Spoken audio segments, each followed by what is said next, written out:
Their journey began in Yasharel. But they were scattered across the face of the earth, each one with its own beat, and each one with its own rhythm. As the dry bones are being revived, the beat begins again at the heart of the tribe.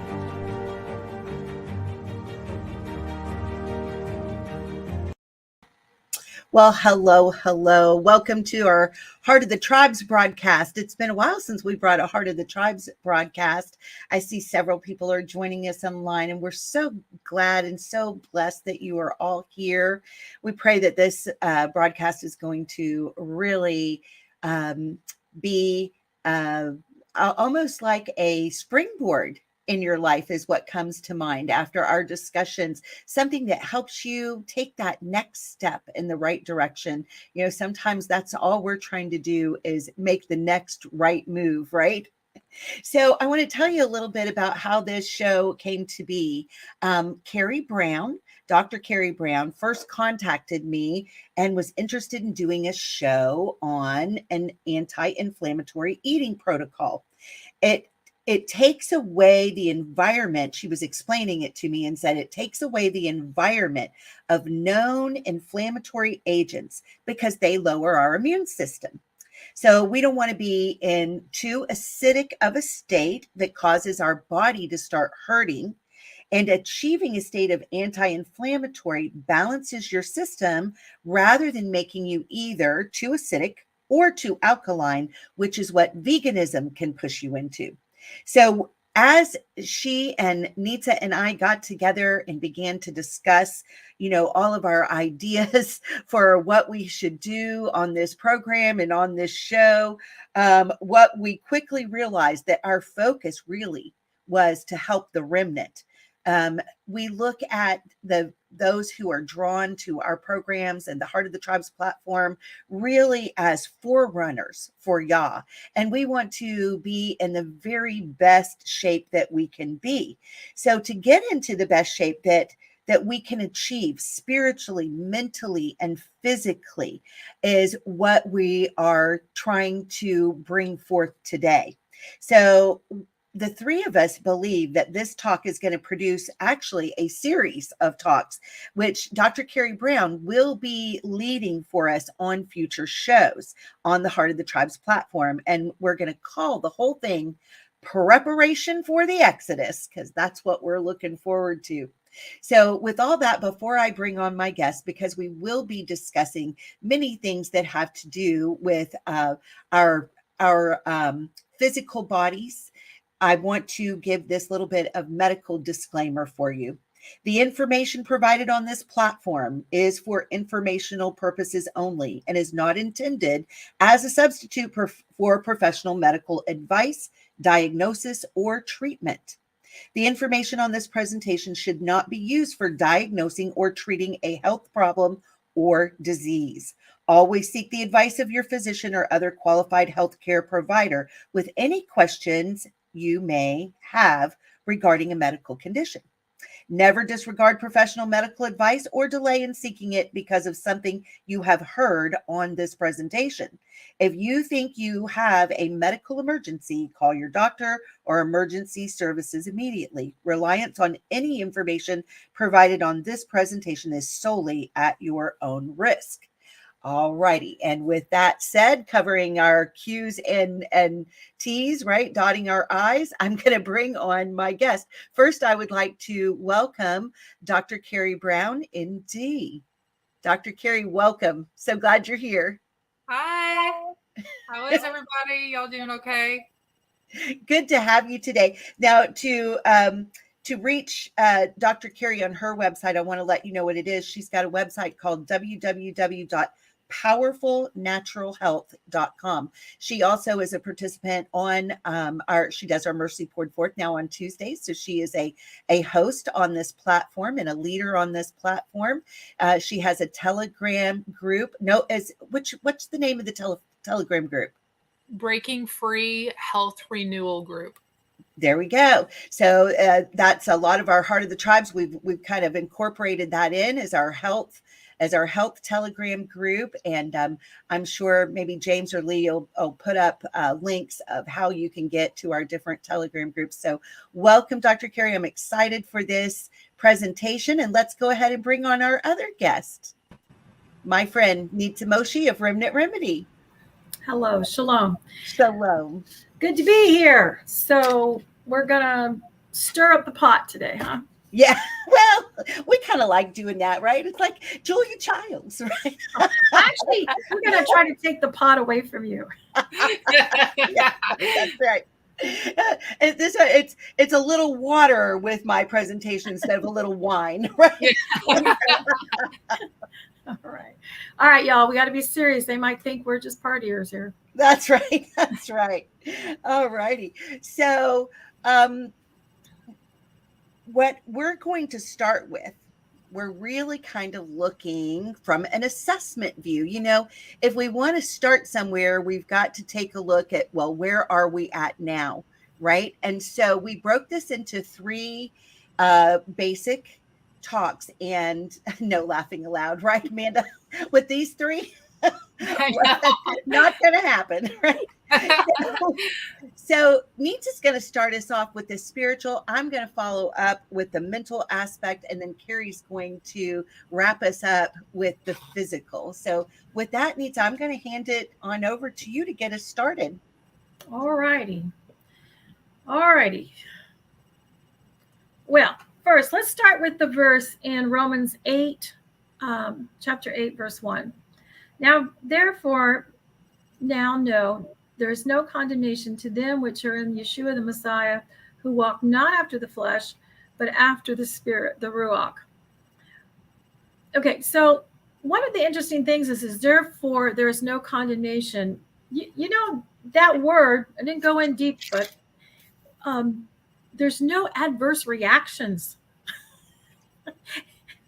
There's no judgment against this. There's no condemning or damning, etc. And I think oftentimes we think of that as far as judgment of character, but we want to, especially in this program, talk about it in a spiritual, emotional, mental, physical sense.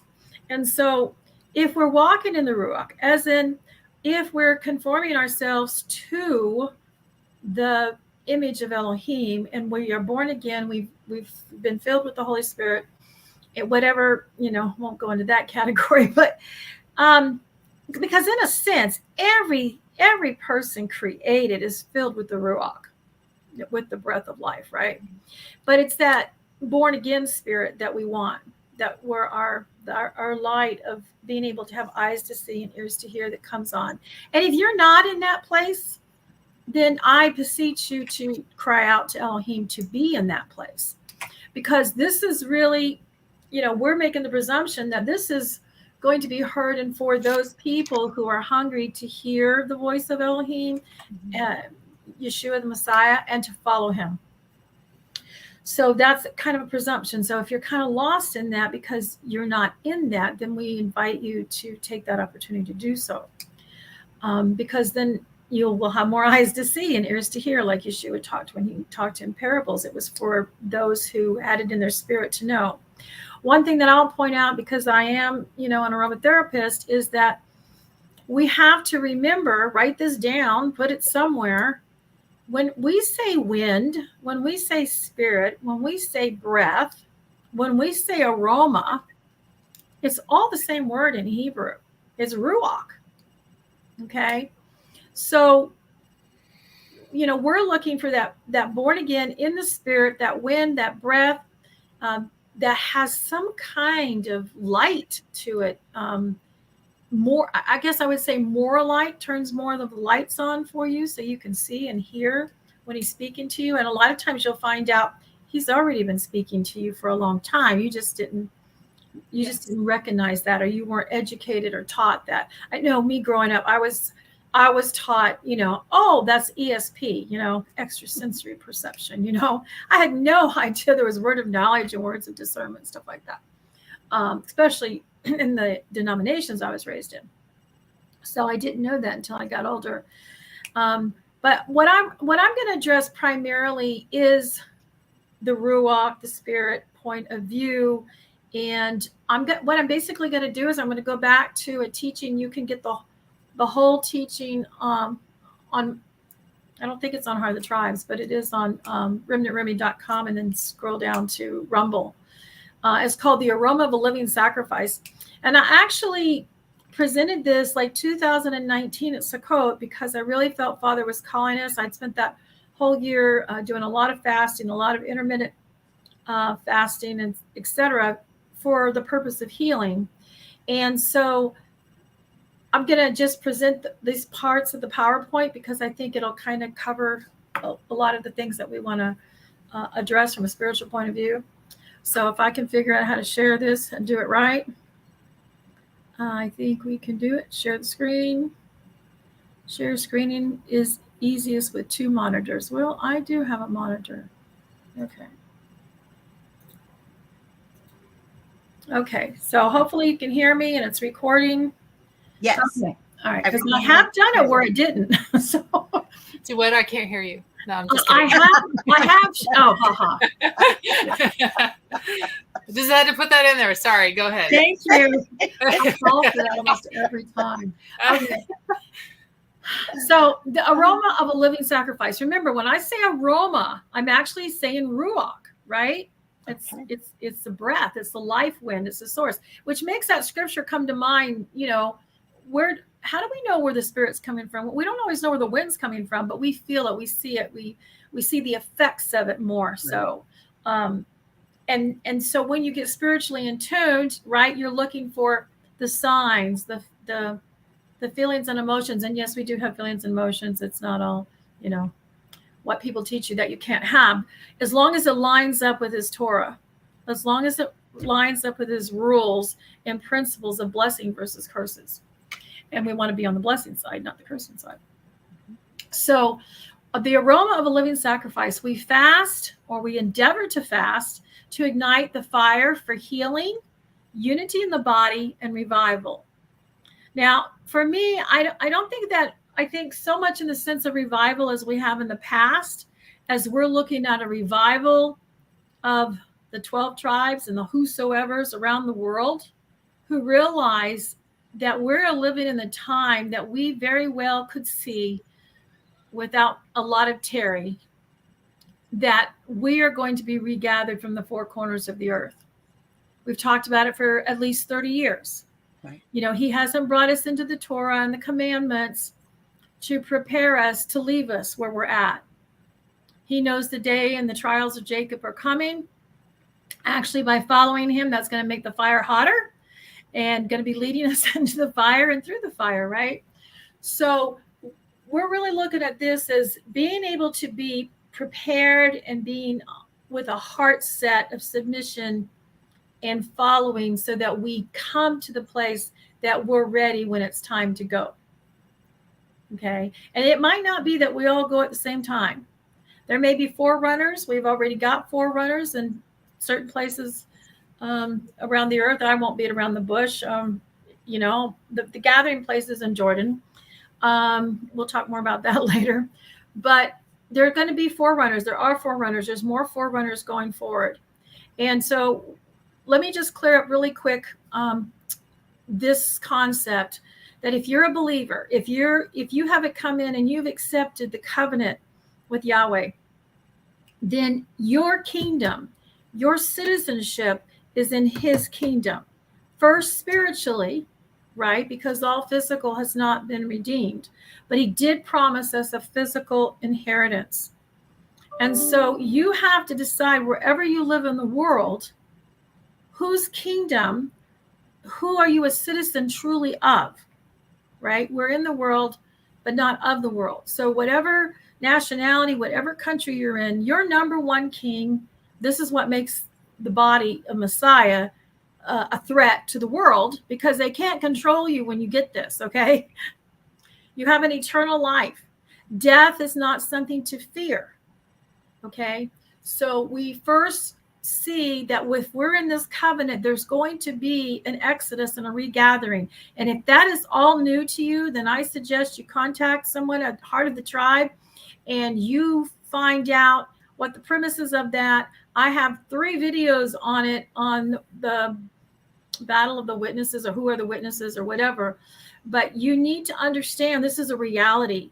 And the reason we're going through what we're going through today, without saying any of those key words, is it's all going towards a hotter battle to purposely take out the remnant, the bride. Okay. So this is the kind of revival. This is the kind of igniting that we're looking for, is that we are recognized and reckoned with as a people from around the world, wherever we're at. And that ultimately that is our kingdom. So the question to that is, how comfortable are you where you're at right now? Are you in the mindset that you never want to go anywhere to wait for him to come take you out?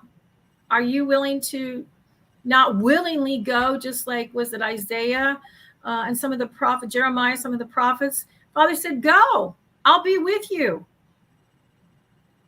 Okay, nothing happens without his approval. Nothing happens without him saying, this is going to be for your good in the long run. So repent, buckle up, get what you need to get done, because I'm refining you. Because if I'm going to pour, if he's going to pour out his ruach, his power, his anointing, his signs, wonders, and miracles that we often think of as a revival, he's not going to do it unless we're clean vessels, living according to his rules, number 1. And number 2, unless we're willing and obedient. So if you're wanting to hunker down where you're at and never leave when the call comes, then this probably isn't the message for you. But if you want to be in that position, I mean, be honest, right? Be honest. I don't want to go out in the middle of, so-and-so and leave my nice little home. But the problem is there really is going to be a calling. Are you going to go first as he goes fishing for you and whispering to you? Or are you going to wait until there's a hook put in your jaw and then you're fleeing? Or are you going to wait and it's too late and you're going to go down with the judgment that comes? I'm not saying that you will forever not have salvation, but what I'm saying is, pick your poison, okay? Yeah. It was always better to get a whooping when I was growing up, when I was willing to submit to it. Just saying. So anyway, so that's really what this message is for. And then, well, I went into this, and I won't go into this now, but it was just how much is enough, okay? In other words, this was just right before our event in 2020. So this message was, what else can go wrong? How long are you waiting before you're going to get serious, right? Serious about what you pray about, what you spend your time with, whether you will fast or not fast. And I can tell you that historically, for people who escape, people who survive, if you go back on the Heart of the Tribes, on the series we did, which I need to finish up on high places about the people that were called out of Russia, then you need to go back and listen. You need to figure out what that is, okay?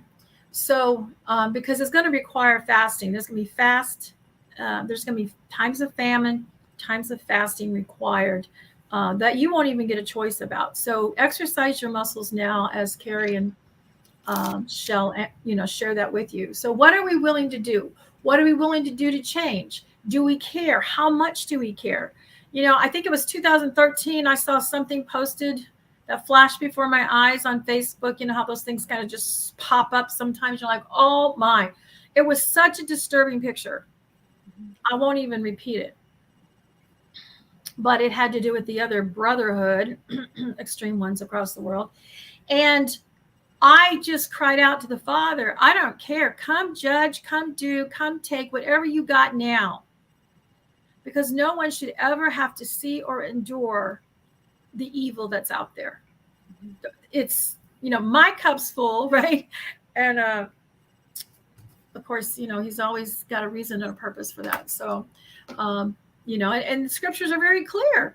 The ites, it's the Moabites, the Edomites, whatever. It's the time for their wrath and what they're going to fulfill in their evilness is not full yet, but it's coming.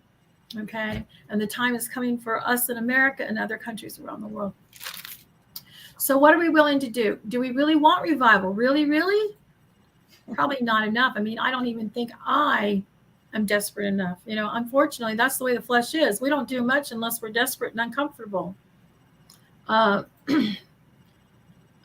Anyway, so do we want to bring away change? So here's the real question. Are you willing to choose to put your spirit in control of your flesh, of your nephesh? We are to be ruled by the spirit of Elohim, by his word.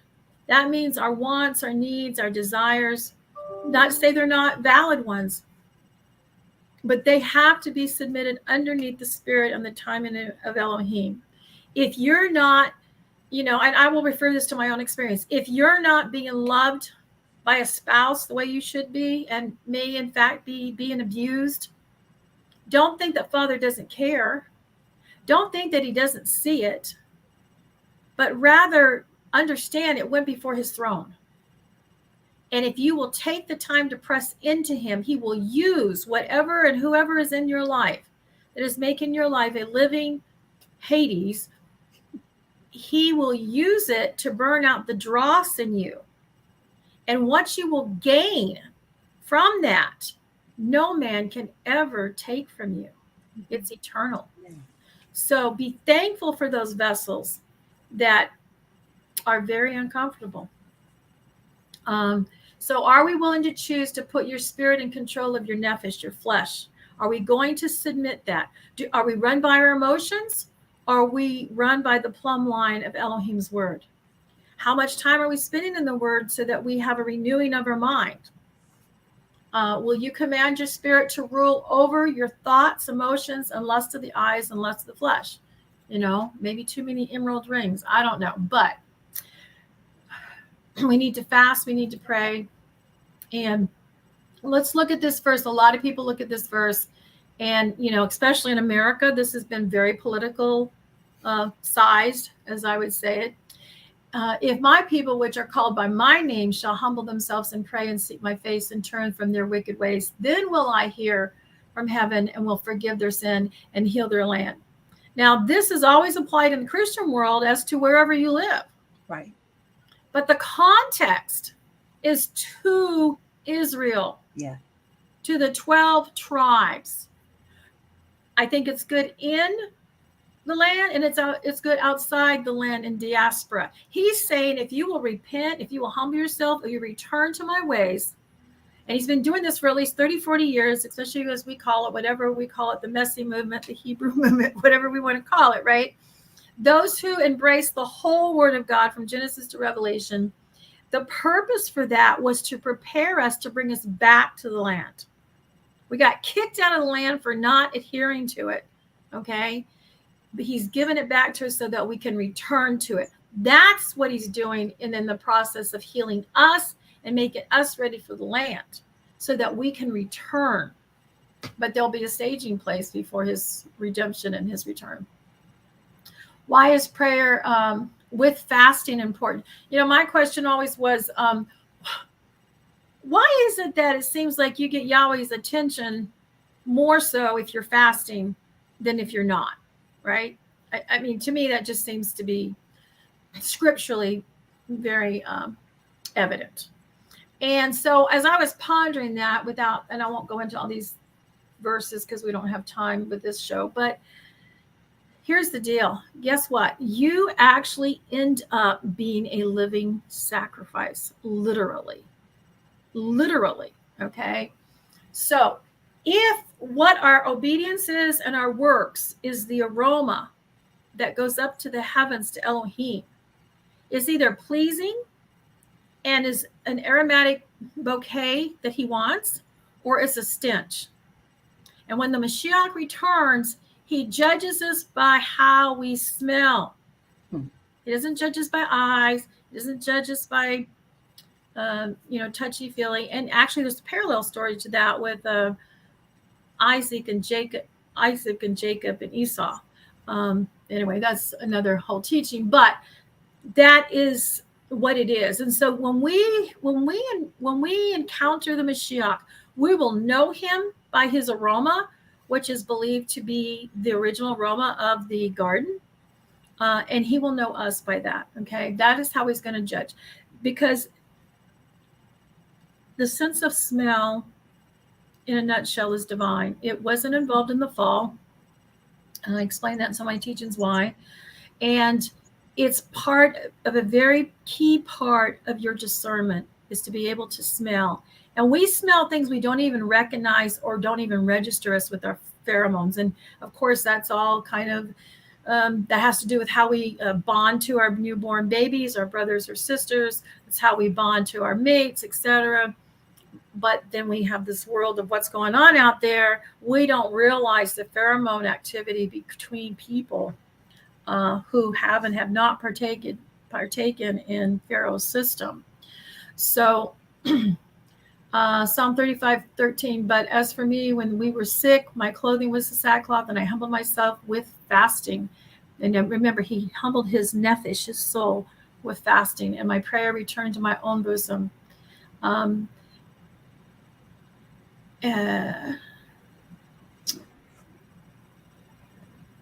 then there's the verse in Mark about casting out demons. How come they can't? What's the weight? What happens when we do prayer and fasting? Why is there so much more required and or given? Fasting in Hebrew means to cover the mouth. Oops. Wow. Whoops, we got to shut the mouth. Okay. We got to abstain from food. Okay. I look at it as the covering to abstain from food is the kingdom path with the Zadi, and securing the kingdom path to the flowing of the living waters or vibrations is another way to look at it. Mm-hmm. So let me just cover this real quick, and then I'll get out of here. Fat is the burnt offering when you're fasting. Okay. To understand the answer, it helps to remember that fat is basically stored energy. Your body converts fat to usable energy for your muscles and other tissue through a series of complex metabolic processes. This causes your fat cells to dissipate or shrink. These metabolic activities also generate heat, which helps maintain your body temperature and waste products. Water and carbon dioxide are excreted through your urine, your sweat, and exhaled from your lungs. Most of it goes through your lungs. So if you want to know where your fat's going, don't necessarily check it. You're not going to see it go down the toilet. It's going to burn into a respiration like a smoke and come out of the body. And as you breathe that, you're going to be exhaling the breath, the aroma, the wind, the ruach, right? So you're literally giving that up. And you can watch this on YouTube, so I don't have to spend a lot of time in there anyway. But fasting is literally offering up an aroma of a living sacrifice. When you say to your nephesh, Spirit, Elohim, I need to overcome something, whether it's what we eat, somebody who's making our life miserable, something that we need, want, or desire, interceding for someone or something who needs a deliverance or a healing. When we make the decision of our own free will to decide to give up ourselves as a literal living sacrifice, as we are called to do, because our bodies are not our own. It was paid with a price, but we walk around thinking we own it. And we act like that. When we actually make that decision, then you now have Elohim's prompt attention. Okay. Fasting is literally offering up an aroma of a living sacrifice, as our bodies are made primarily from carbon, hydrogen, and oxygen, which interestingly is 6 on the elemental scale for carbon from the number of man. Hydrogen is number 1, echad, and number 8, oxygen, is restoration. So even in the element table, if we look at it and tear it apart, if you take some time and study this, it's just amazing to me, because I don't think the person who did the element table figured this out when he made it, that how it lines up with the restoration and the renewing of our cells in our body through the ancient Hebrew numbers of what we are made out of. And so you can look those up in the video. Anyway, that was the main thing. And then it's interesting, if you study some of the works of the Essenes, there's actually a lot of cool health issues going on in the Essenes. I think it's in is it Josephus in the Book of Antiquities on the Jews? You'll find fasting in there. You'll find making mineral elixirs from minerals. I mean, they knew how to do these things. They knew how the earth and creation related to mankind. But it's interesting. They write in a different way, but they say, if you want to get rid of the devil, whatever that is, I mean, think of it in a Middle Eastern mindset. A virus is evil. It's a demon. You see, that's the mindset. If it's bad, like the Indians, this is Bad Medicine Mountain, right? Up in Montana, there's a corner there. They call that Bad Medicine Rock because it fell off the side of the mountain and it was not a good thing. It's bad medicine. So, and then when they sing about Yeshua, they sing about him as good medicine, right? So anyway, they say that if you want to really overcome evil, sickness, or any malady, demonic entity, that you could fast for 7 days. Now, what's interesting in some of the classes I've attended with different practitioners and stuff is that what they say in their primitive, probably more wise mindset matches the science today. That in 24 hours, fasting already improves stem cell function. Right. In 3 to 5 days, you got autophagy. What does that mean? That means your body cells are saying, we need to get rid of the junk. We need to get it out of here, right? Which you can use essential oils to help with that, but we won't go there. In 7 to 10 days, and this is the part that I was really struggling with because of so much bone loss, is in 7 to 10 days, I can tell my body, or my body will begin to tell itself, we are going to start making our own stem cells. Yeah. I don't need to kill no baby. You know what I mean? To do that. Oops, that might get us kicked off. Okay. So we don't have to go into some of the other types of stem technology that involves manipulating the human body. Now doing it energetically wise, say with a LifeWave patch or something like that, is different. It's actually giving the software information in the biophoton light field of our body to turn on the copper peptides to do that. But we can also fast. There are many people who have had cancer on their deathbed that have come out and healed by fasting once you learn the principles of fasting. So they always recommended 1 day per week or quarter a season. And I remember 30 years ago, fasting or detoxing was something you did, once a year, every quarter, right?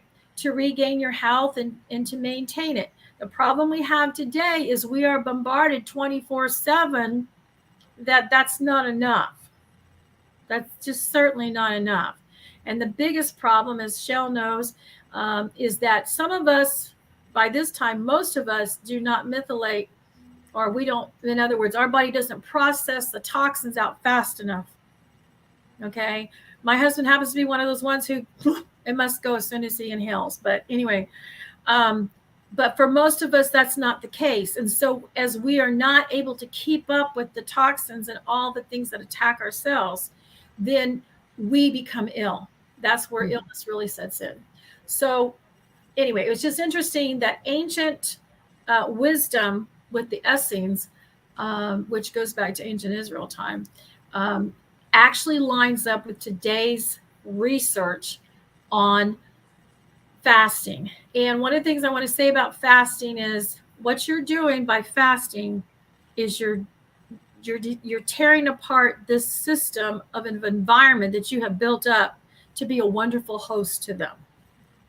Okay. What you want to do, if you look at all the different modalities of how people get healed, one of the things I have found the commonality is it's taken away the environment for them to thrive, to cause you more issues. And so I encourage you to get to the point when we start talking about, fasting, intermittent fasting, not choices of food, etc., that this is a battle against evil. If we consider viruses and toxins and parasites as evil, not to say that They were created good in their original way and intent, proper places. There's a purpose for everything under heaven. But with the imbalance that we have, you have to declare war on these babies, which means in a way you're declaring war on your nephesh so that your nephesh can win. So remember, your body's not your own. It was bought and paid for a price. You didn't even make it. You didn't even redeem it. It belongs to Elohim. It is the living stones tabernacle that he wants to dwell in. You don't own it. If you were to eat pork or shrimp, it would be just like walking into the temple and watching them slaughter them on the altar. It's like committing adultery and getting caught with your Elohim because you have brought something into the house that is his house with his bride that he wants to dwell with. And for whatever reasons, based on his creation, whatever his rules are, he knows what's good for us. And so that's why he says, don't do these things. You know, I made you. I know this is how you work. Take it away. If you don't, you're going to suffer. You're not going to have the blessings. And he himself has picked and made boundaries as to what he will and won't dwell in. So the question is what are you going to do to make it nice and accommodating to your bridegroom to want to dwell with you? Okay. Be that kind of person. And if you're not and you want to be, then admit it and be honest and move on with it. Anyway, so I think that's enough for me. I've run my mouth a little too much probably, so we're good. Not at all, Nitza. That was great. And you know, I never understood that sacrifice and the connection with fasting until I heard you explain it. You know, that literally our fat is melting and that aroma that's pleasing to him is going up. It's a really wonderful explanation. You know, always appreciated that one. Thank you. Well, I love it. Inquiring minds want to know, and he answers me sometimes. You know, and one verse that, and I wish I know the exact address. I believe it's in 2 Corinthians, but it talks about the fact that, you know, we have an aroma as we walk around as his people. And to some, it's an aroma that brings forth their own death. And to some, it's an aroma that brings forth their life. You know, it connects. It reminds them of where they're at. You know, we as his ministers, we walk around with that smell that some, they're convicted of their impending death state, you know, and others, it smells like life to them. Interesting. It is really interesting. Yeah. Yeah. Kerry, any thoughts? Well, actually, the fasting, I 100% agree with the fasting. That is really something that we need to do. I have seen, however, like with Chelle, and Chelle has shared with us. By the way, anyone who doesn't know, Chelle has gone to Dr. Monzo and gotten some tests run by him and shared publicly her results. So we're not telling her private business. Nope.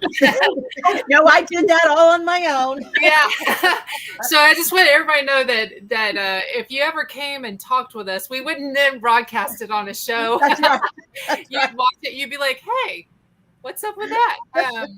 So with people that have a lot of methylation deficiencies, and I'll talk about what that means. Nitza touched on it, and I'll touch on it a little bit more, but they don't have elimination pathways open.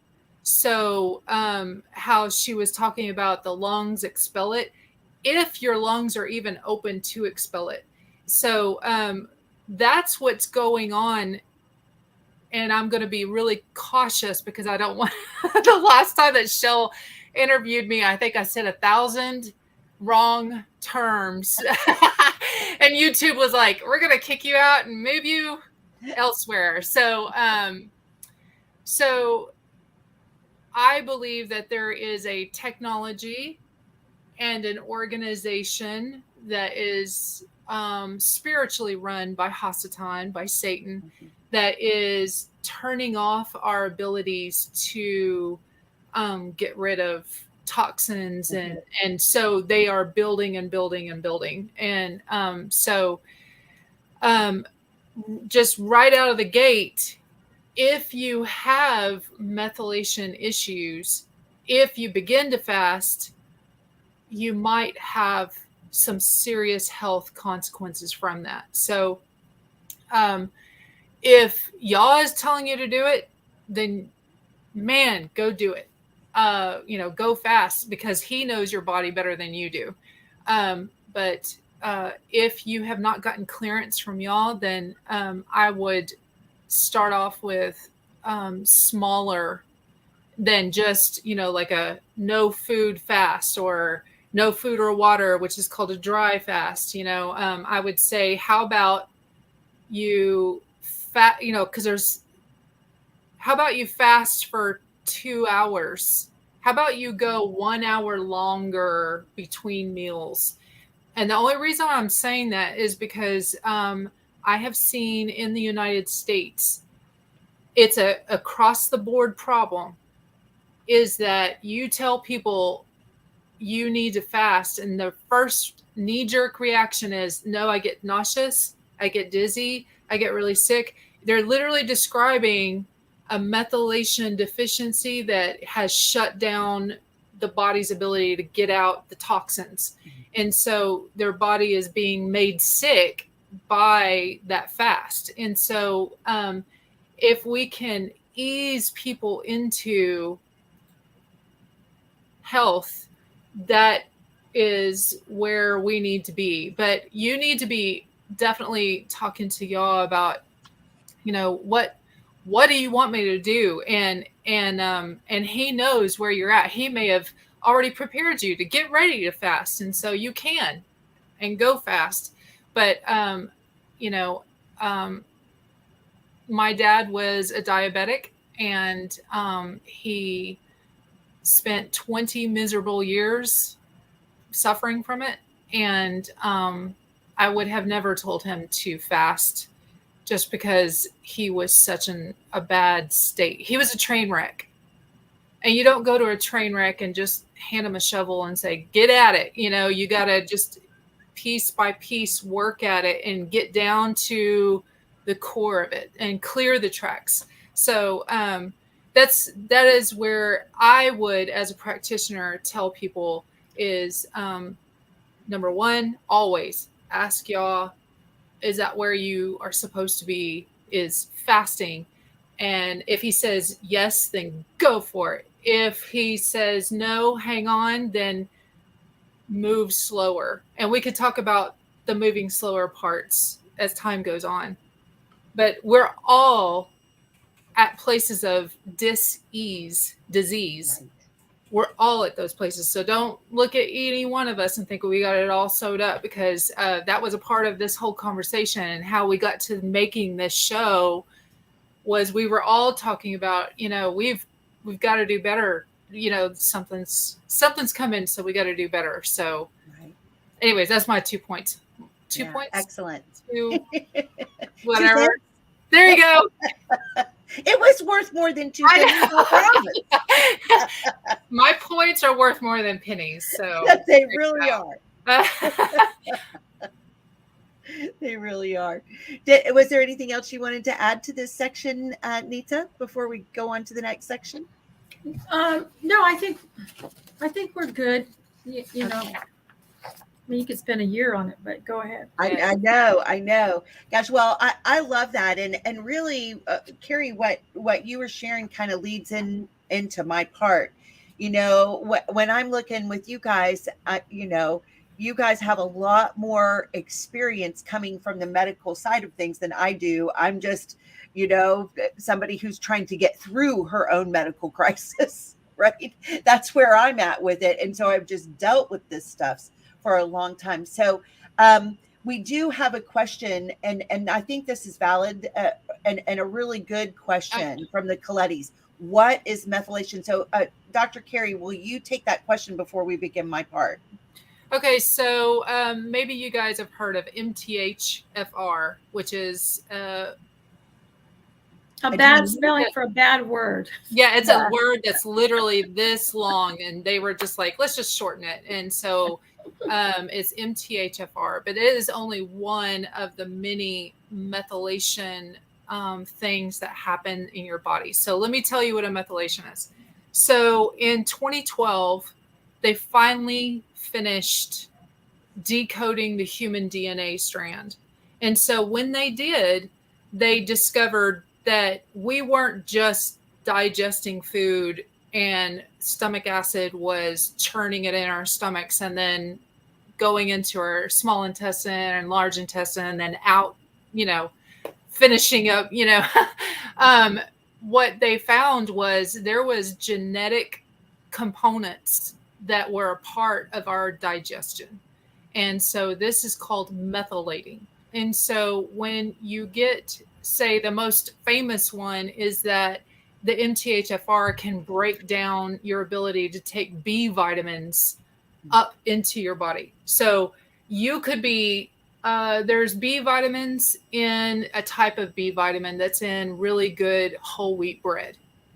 And so you take this whole wheat bread and you eat it and you consume it. But if you have a methylation deficiency, which means your genes that break it down, tear it apart, and then upload it into your cells is no longer functioning, then that B vitamin is nothing. It does nothing for you. And so it just passes out through your body, through any of your elimination channels that you've got. So what you've got is when you have a bunch, Chelle has 15 methylation deficiencies. So she not only has B vitamins that are not being broken down and then taken up into her brain, which is where the B vitamins are used the most for. She's got 14 other nutrients that are not able to be broken down in her food and taken into her system and put where it's supposed to be put.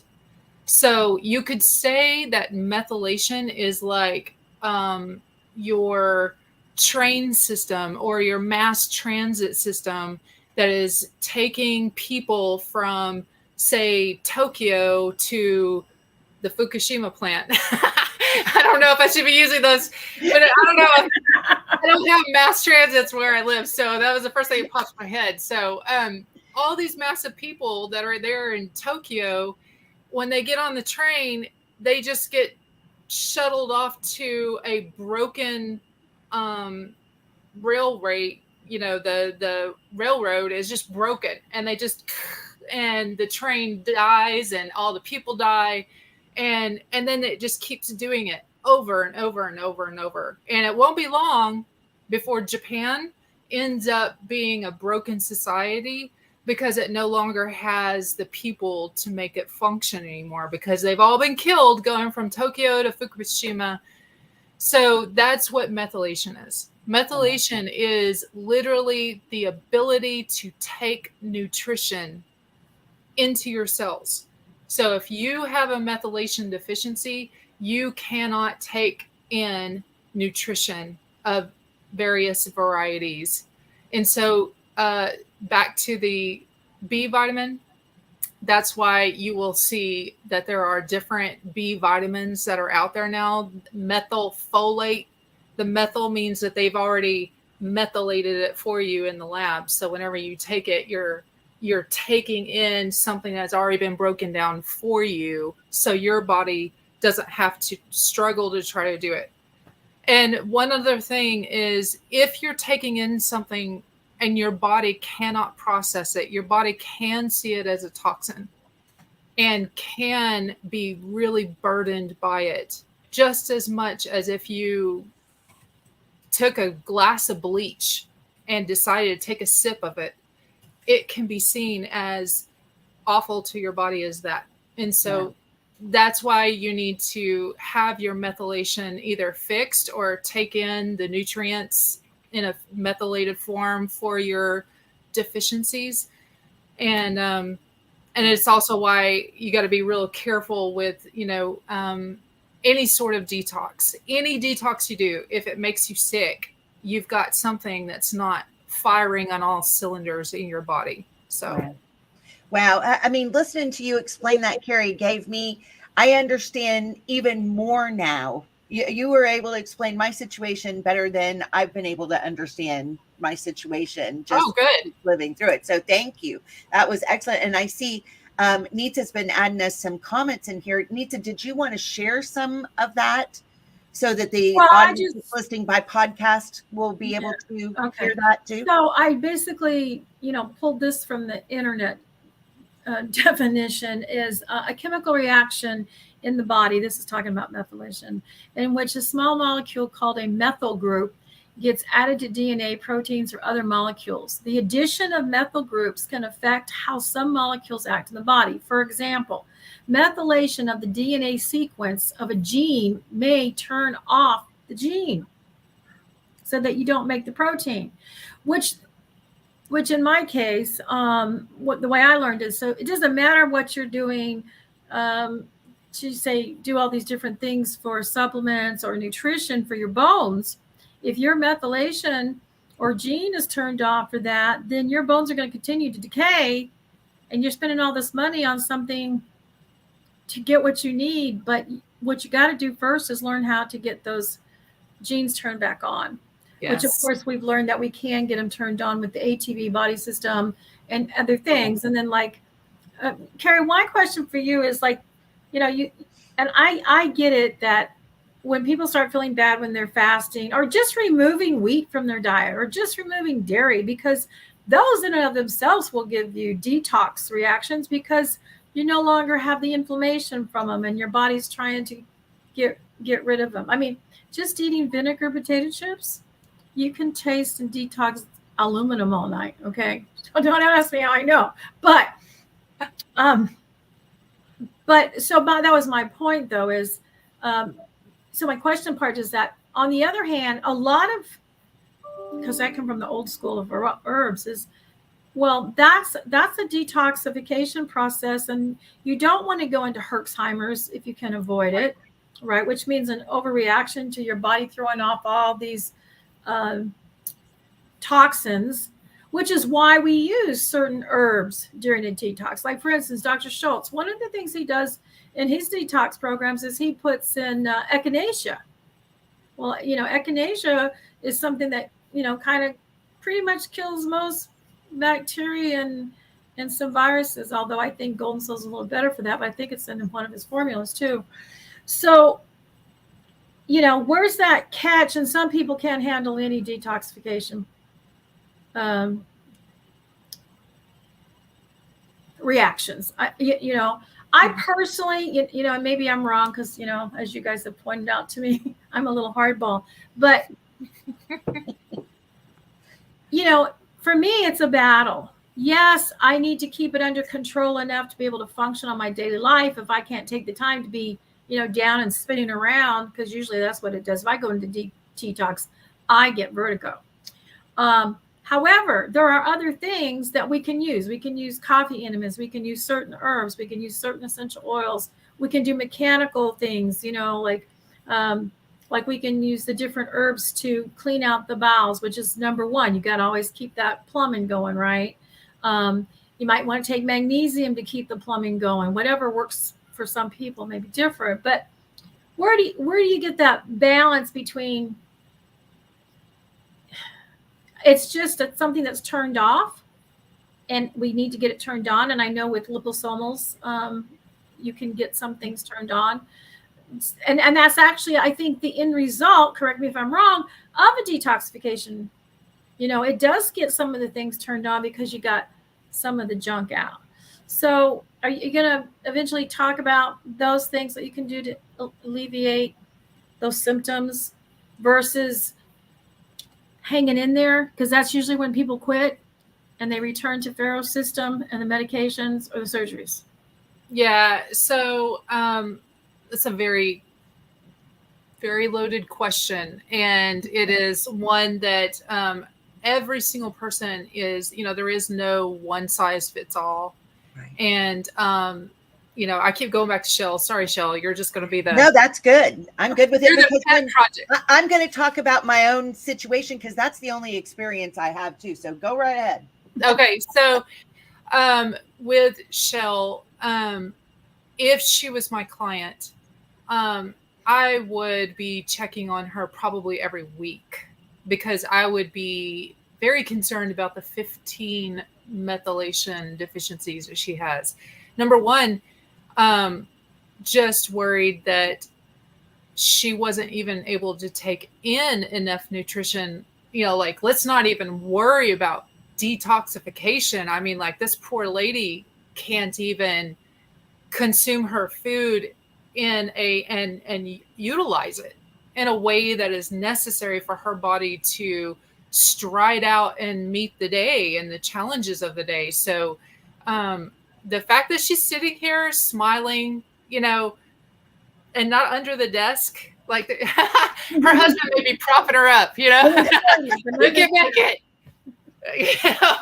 Like it's it's a really big thing. So I would, in Chelle's case, because there is no one size fits all, in her case, I would not put her on a detoxification until I got a lot of things remedied in her. And I can't say cure, because you will be instantly kicked out into the universe.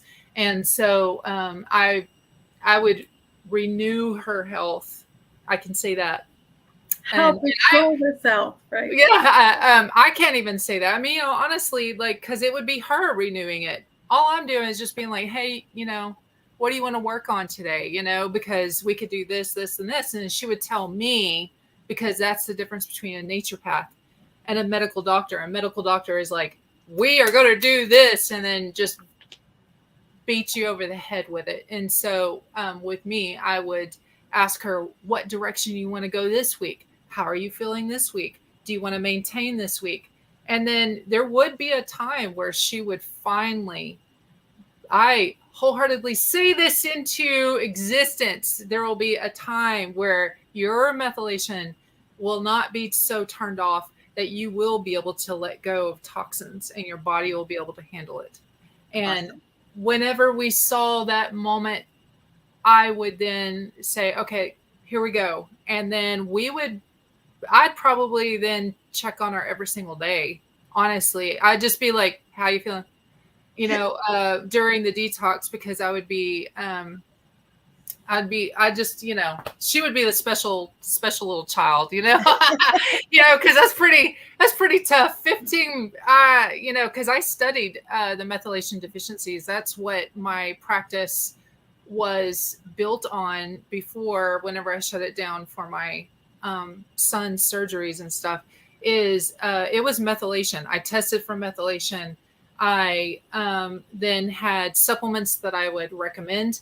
But what I saw is that the methylation was not being turned back on. It was not being remedied, like 10% remedied by these supplements. And I knew there was more, but it was such a beginning of this, it's called epigenetics. It was such a beginning field of science that I honestly just threw in the towel and said, I'm going to wait until I hear more. And then for Dr. Monzo to start bringing out that there is a way to turn these back on, not just here, take this pill that's methylated for you, but to turn it back on so that right. You can methylate. That is humongous. I mean, like that. And, no wonder Dr. Monzo is under attack, is because this is huge. If Chelle can get all 15 turned back on, all of them, she's not going to be the same person sitting there.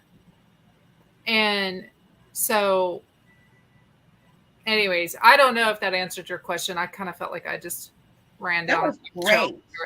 That was fabulous. Well, I think to notice that there are differences. I mean, Yeah. So in other words, if you are having major Herxheimer's or severe detoxification paths, either one the program you're on or whatever you decided to do. Because some people can do bits and parts, right? But I don't think you see big headway unless you do a complete overall step by step, because you got to make sure each thing is working like it should be, right? Because feces goes downhill, and if there's a blockage, it's not going to finish going down, right? Right. And so I think that's the biggest thing is people just need to know there's a difference, and then learning, when to hang in there and go through it, and when to be wise and back off of it, etc. And that there is a difference. And I guess my big concern on that, and I'm more, hunker down and do what you can to get through. But I really, to me, this all ties in line with our society, our culture, just like, and please, I don't mean this for condemnation. It's just a major, major observation. When we don't learn to naturally give birth and don't naturally nurse our children, and I don't mean just pump to give the milk to your child, although there's times when we have to do that and that's our only options, by not doing that, by not encouraging it as a culture, when it does or is tried many times, oh, nursing was hard my first day or two, I gave up, I didn't produce enough milk. I mean, it's just lies. Oh, I couldn't do that, it was too much pain. Or how many women out there, when they go into child labor, I want a pain pill, I want a block, because we as a culture don't realize that pain is a gift and it trains us. So I guess spiritually, physically, I think there's a fine line there. But at the same time, you do want to be very safe and make sure that someone's plumbing in all directions is working properly so that they can process out those toxins. Yeah. Interesting. Wow. This is such an interesting show, you guys. I'm enjoying it. I'm learning tons. But, all right. Well, I guess I'm going to go ahead and do my little part of the presentation. We'll move on to mental aspects. So, since we've been talking about that, one thing for me, and I'll go ahead and kind of switch this around a little bit. For me, Dr. Kerry was hitting on the head. When I first sent in what I had done to try to figure out, I knew some genes were turned off from certain tests I'd had before. I've been going through this for quite a while. It's been over 8 years now, to where I felt like my health just plummeted, went from fitness instructor to can't walk down the driveway, without being out of breath and exhausted and feeling like I need to just go back to bed and pull the covers up over my head. So, and not understanding what in the world had happened. So I knew about the MTHFR, but I didn't realize all the other things that were turned off. I had no idea. And Robert and I probably spent, even with our family's help, close to somewhere between $25,000 and $30,000 trying to find an answer, and we did everything from, with the mold report, leaving our house, living in a campground for a year, trying to make sure I had as fresh air as possible to breathe. I mean, wrapping me up in a bubble, just about trying to get through things. And by the time I got to Dr. Monzo, what I wrote for him is, basically where I was, everything that I've ever tried does nothing but make me sicker. And I'm really just almost tired of trying. Poor Dr. Monzo gets me at the last, to where I'm like, I'm just done here, So he does the quest for, and it was so fun to hear him tell me, well, no wonder you're exhausted from all this and you've spent all this money on all these things and nothing has worked. And it is because you have all these things turned off. So we need to start working on getting them turned back on.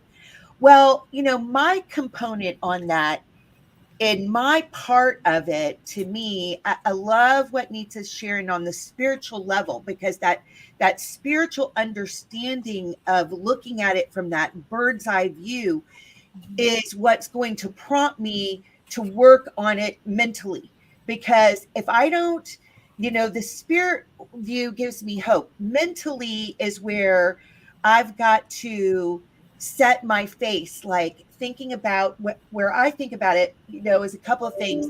Bill Cloud just did his sermon last week on Shabbat, saying you've got to get your battle face on. It's time to get your battle face on, right? And I know as a fitness instructor, one of my main lines is I was always screaming out, get your mind right. Get your mind right. You can do this, right? Because there's a huge mental component to all of this. And my mind naturally is going to fight against things. It's my rights, it's my body, it's my way, it's exactly what Nitza was talking about, right?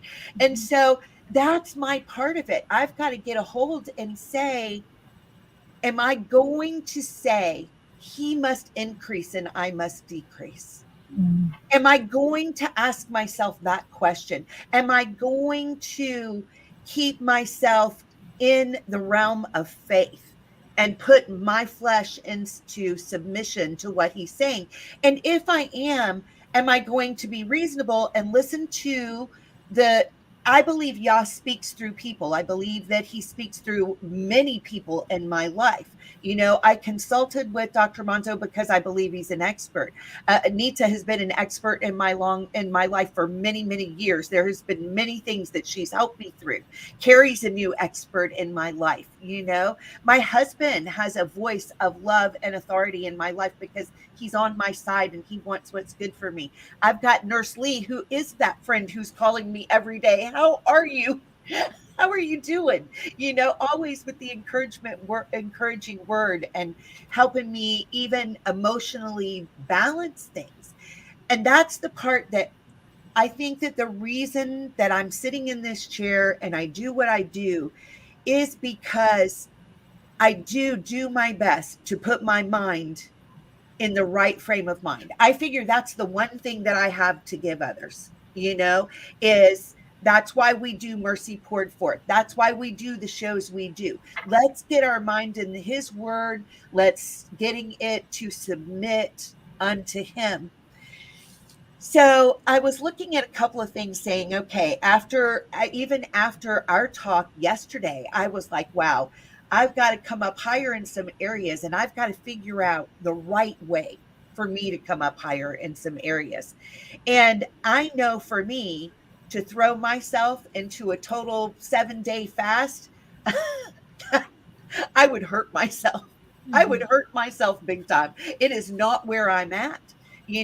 But what I did do is, since I've been talking to Carrie and she's been talking about anti-inflammatory eating and all of that, I thought, well, you know what? I'm hearing the voice of Yah through Carrie's voice to me. There's something in my ruach that's getting excited when Carrie's talking about this. So I'm like, all right, what can I do? So I went to, because I love books. Everybody who's ever watched anything I've ever done knows that I love books. I love research. That's what I love. So I went to some of my books and I was like, okay, I have this on the shelf, right? It's called Anti-Inflammatory Eating.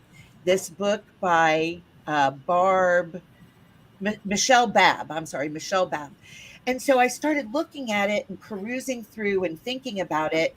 And what it looked like to me, it's basically kind of like a Mediterranean style diet that takes you way down to get rid of known allergens and then stay away from them for 21 days and then slowly reintroduce things to see what is triggering you. Yes. Because it was so funny when I talked to Dr. Monzo, I said, something's wrong with my report. The sensitivities page was not included in my report. And this was pre-show, right?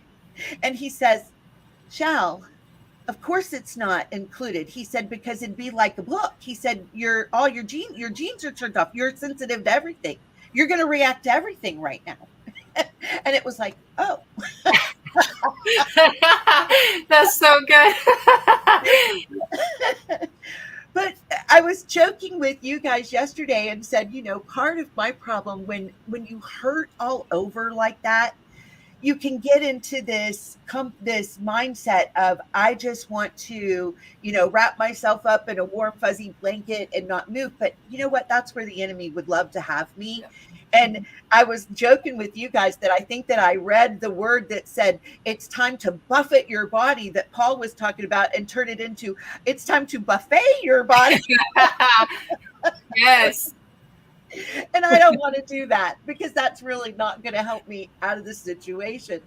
So I was looking at this, and I think that this is where I'm going to start. And I probably am going to consult with Dr. Carrie, on a regular basis so that I can check in with somebody and make sure that, I'm staying on the right track, because we've got the quest for diagnostic results from Dr. Monzo, and he's got me on supplements that are helping me. But that extra monitoring, I think, is a great idea. And we'll talk about that offline. But I thought, if I have to do this for me, and I'm looking at, they're talking about getting rid of things that I regularly do, which honestly, some of the other doctors that I've spent all these thousands of dollars with, they were like, oh, you just got to do the keto diet. And then I look at this and thinking about that and reading and what I'm reading, that's total eggs, meat, cheese, dairy. I'm like, I've done it, and I may have lost a little weight, but I sure didn't feel any better. I did not feel better, and so, I went all the expense of going that way.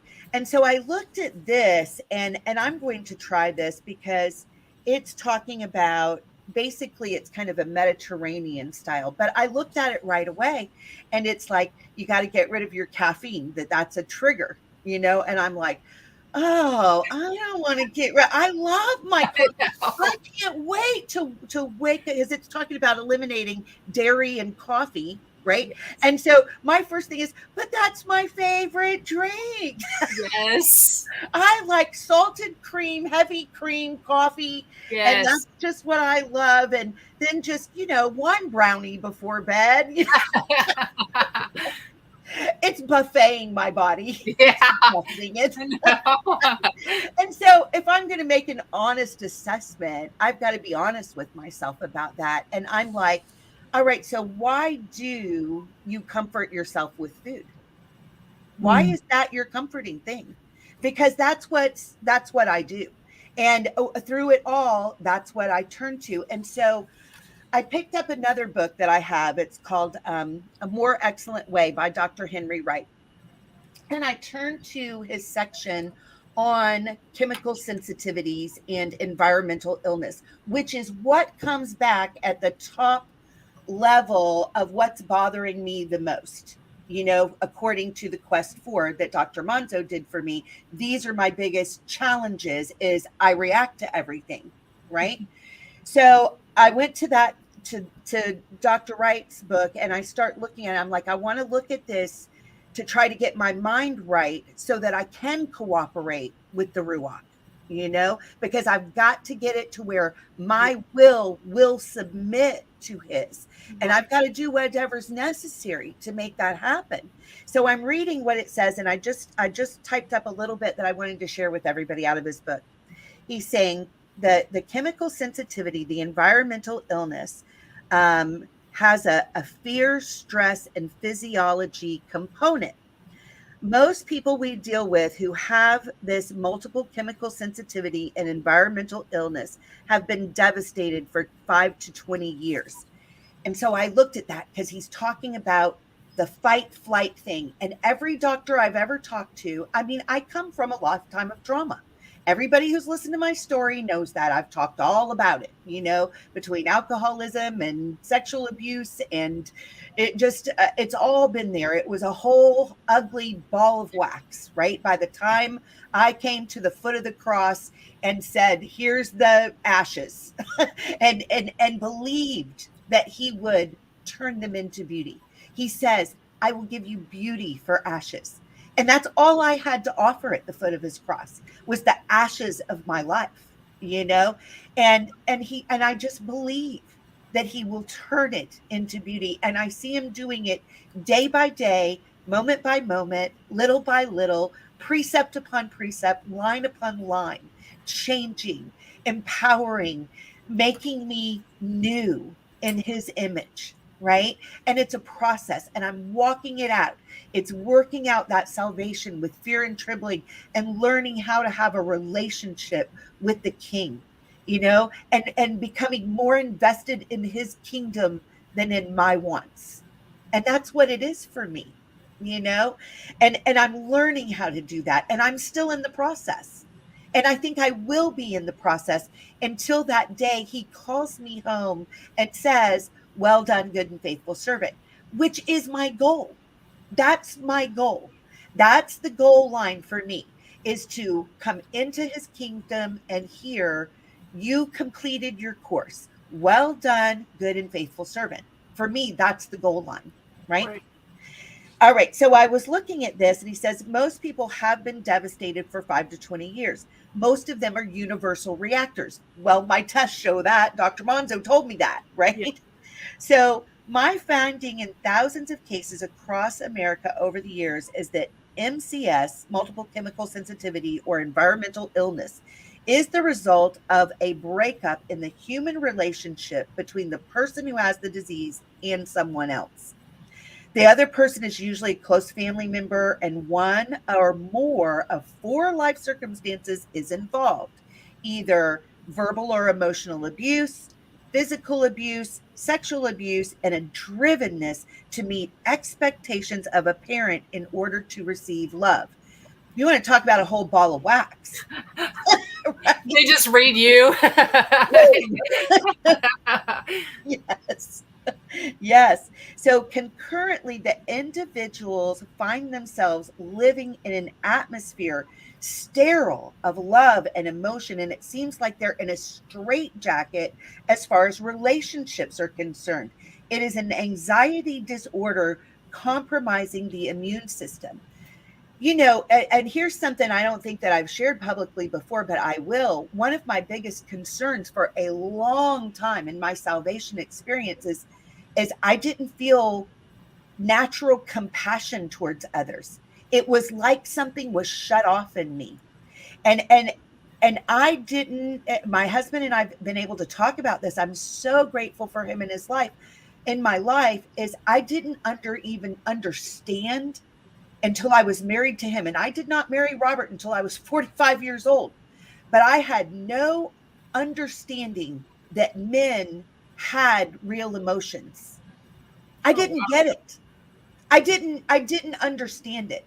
That was from the level of trauma, you know? So it is little by little for me. It is walking it out. It is gaining understanding. And I'm so thankful he put this wonderful man in my life that actually loves me, that bears his heart with me and shares with me on a level to where I've been able to see that the male race is also human and has the same human emotions that the rest of us do.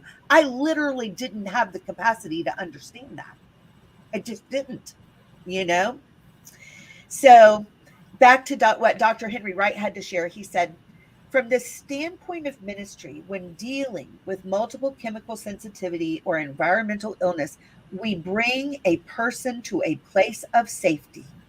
Safety first, before God. Secondly, with themselves. And thirdly, with others. The more fear and anxiety decrease, the more the immune system begins to heal. And I thought about that, and I thought that's exactly what Yah has done with me. He had to get me to that place to where I felt safe in his arms. Because I tell you what, in the beginning of my walk with Yah, one of the first mentors, before I ever got to meet Nitza in my life, one of the first mentors gave me this book, and I believe it was written by T.D. Jakes at that point, but it was all about the relationship with Yah as our Father. And I couldn't read the book without hurling it across the room. I couldn't do it. It hurt. It was so raw. It hurt so Right. bad. The emotional aspect of my being was so ripped apart and traumatized that I didn't even have the capacity to read a book that referenced our Elohim as a loving father. I couldn't handle it. It was so hard. It was so hard. And he would just say, I love you. Learn to praise before me. Learn to dance it out. Learn to praise through your tears, through your worship, and I will heal you. I will give you a beautiful life.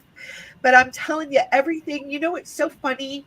And I know you guys know this. Sometimes people that don't know your story, they will almost get jealous of where you seem to be. They, in their mind, they think that you're here, right?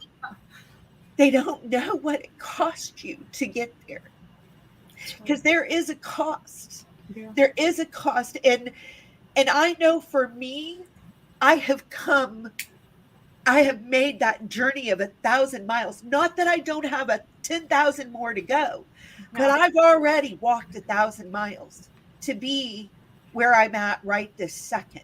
It's been a long journey, and I'm excited about the rest of the journey, but I know I have to go those next steps, to submit my flesh for him, which means for me getting my mind right. So I just had a couple of scriptures, and I'm going to hand it off to Carrie. In fact, I probably won't read all of them, but I do want to share just a couple. The Psalms have helped heal my mind almost more than anything. I've spent so much time in Psalms, and it's where I go for that healing balm underneath for my mind, to get my mind right. And so one of my favorites is Psalm 92. I'm going to read verses 12 through 15. It says, "The righteous shall flourish like the palm tree." The palm tree can go through storms and bend instead of break. It knows it produces this fruit that's durable because it's got this hard shell, and there's liquid inside, and there's meat. There's milk and meat, and it's got the hard shell, and it's able to survive. And so when I look at those things going through the storm, through the wild hurricanes, and the palm trees may bend, they may not look exactly the same after the storm, but they did survive the storm. So it's that ability to have the Ruach blow in your life and say, I will bend. It won't break me. I will trust you to bend me. I will trust you to do what you need to do in my life so that I can be in submission to you. And the fruit that you give is going to be good fruit. It's going to be durable fruit. It's going to have milk and meat. It's going to be nourishing and wholesome, right? So that's what that reminds me of. The righteous shall flourish like the palm tree. He shall grow like a cedar in Lebanon. Those that be planted in the house of Yahweh shall flourish in the courts of our Elohim. They shall still bring forth fruit in old age. They shall be fat and flourishing, just like what Nitza talks about, that fat feeding our brain, that we're made. She was telling me we're made like that menorah. And to think about, like, when cravings hit me, to think about the fact that my brain is then probably craving the oil, the menorah, and think of myself that way. Those kind of things really help me. It gives me a word picture that I can put in my brain and go, oh yeah, Nitza told me when I'm starting to feel frantic, maybe my brain just needs some oil. Maybe if I just go give it a good, healthy fat, it'll calm down. My emotions will calm down. I'll be able to think clear and make the next right choice for myself, right? I mean, that's invaluable things. And that's the Ruach in me going, listen, I've put a word of wisdom in your friend here. Listen to this, and me submitting myself to that. That's how it works for me.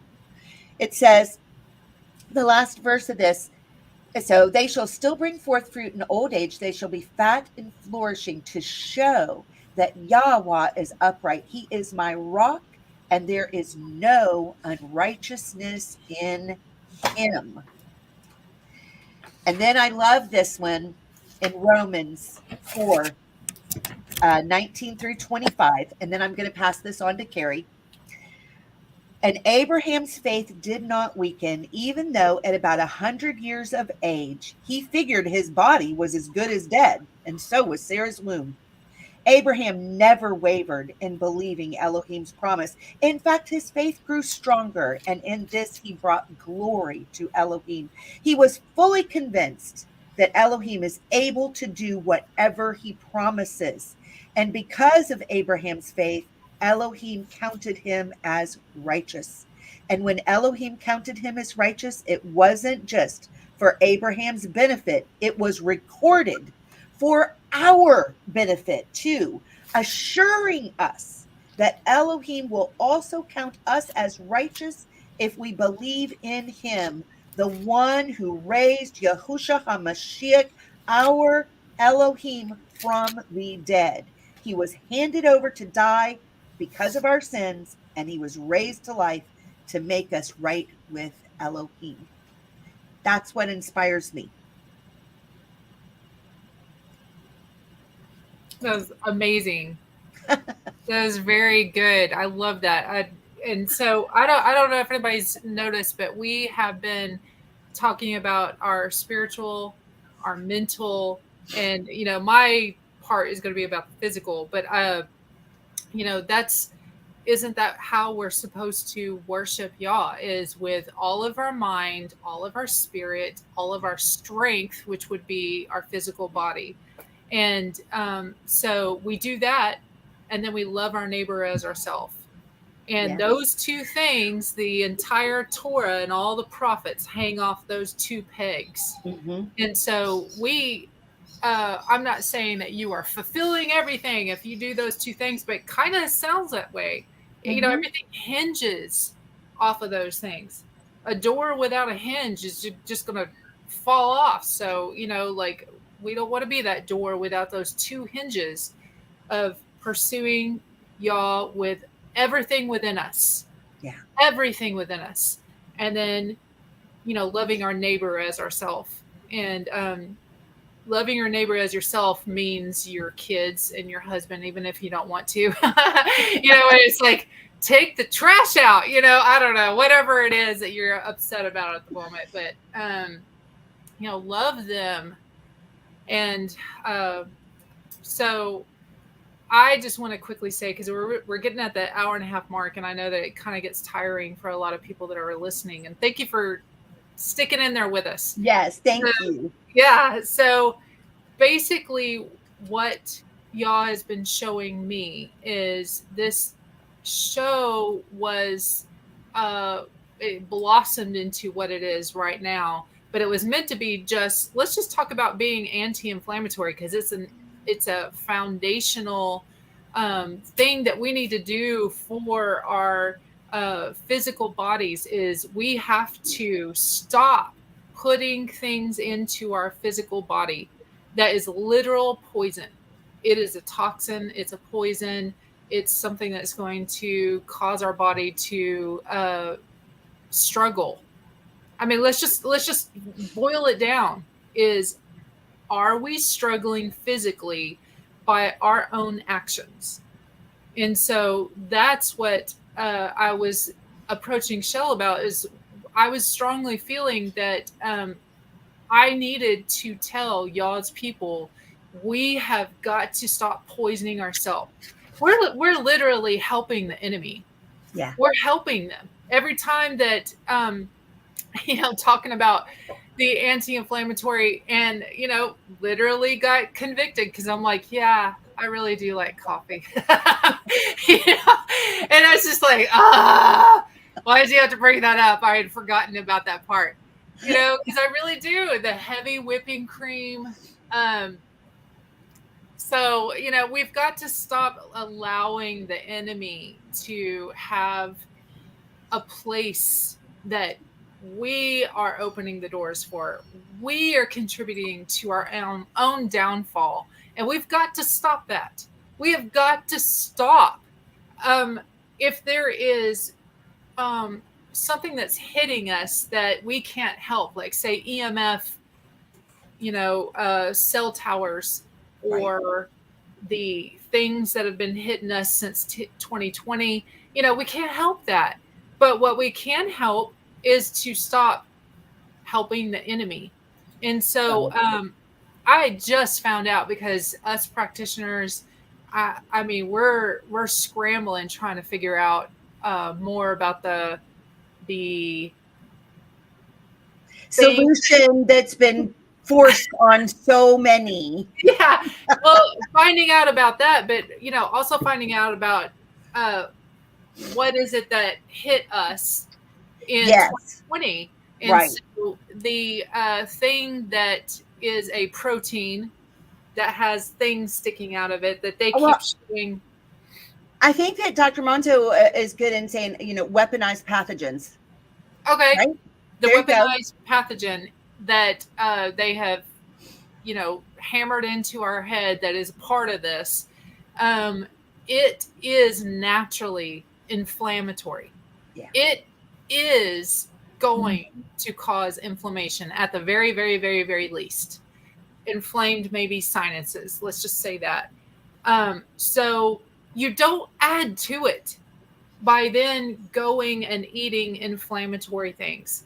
And so I just realized you could see my rifles. There we go. Okay. Kicked off. I know. It's like, oh my gosh. That's the Go Texas. I live in Texas, so we have stuff like that in the corners, just to take care of our mistakes. If anybody saw that, just forget about it. Just move on. But let me get back on track. So the inflammatory thing that is out there in the world, that's its role, is to do that. And so we can counteract it by eating anti-inflammatory. And so I can tell you with a confidence that, because I've done it in myself, in my family, and in clients that I'm helping right now, is that absolutely you will have a renewed health if you stop eating the known inflammatory things that are out there. So we can talk about more detail about what that is in future shows. We're trying to lay some groundwork here. If you haven't been able to tell what we're doing, we're trying to lay the groundwork for making you full battle readiness.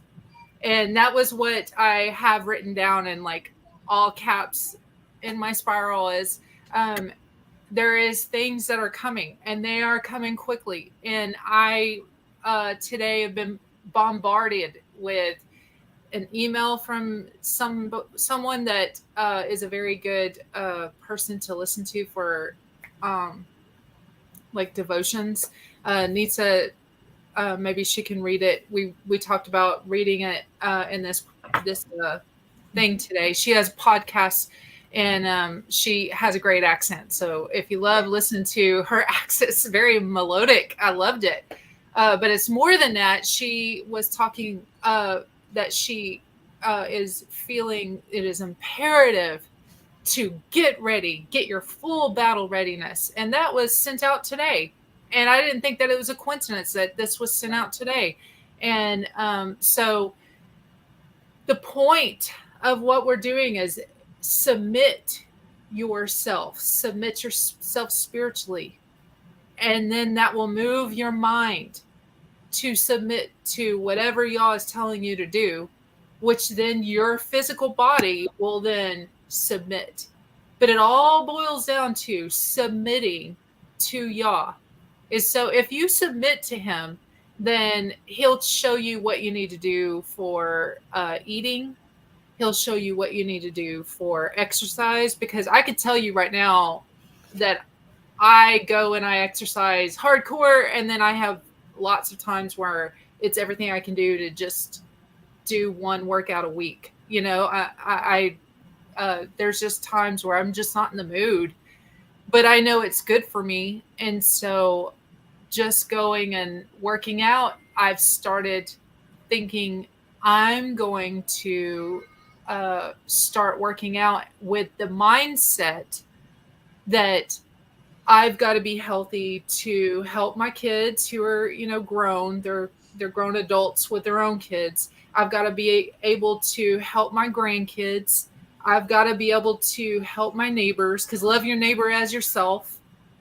So when I'm not in the mood to do something, I ask myself, well, what if I live close to a very important military base, 2 of them.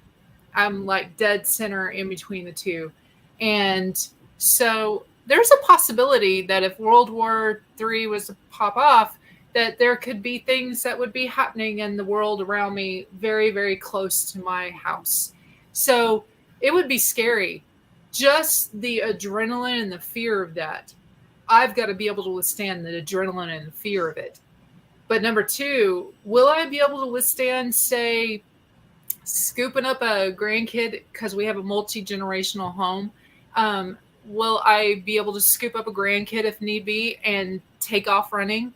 Will I be able to strap on a go bag, and the go bag weighs 20 pounds and I could even walk a mile? Or just the absolute least is we get to a place where, because I don't take the thing that's been forced on us, because I don't take it, then we no longer have an income. And so I can no longer go to the grocery store and buy anything. So then I'm living off of what I grow here or what I can gather here. Will I be able to withstand that? And that's a part of the fasting.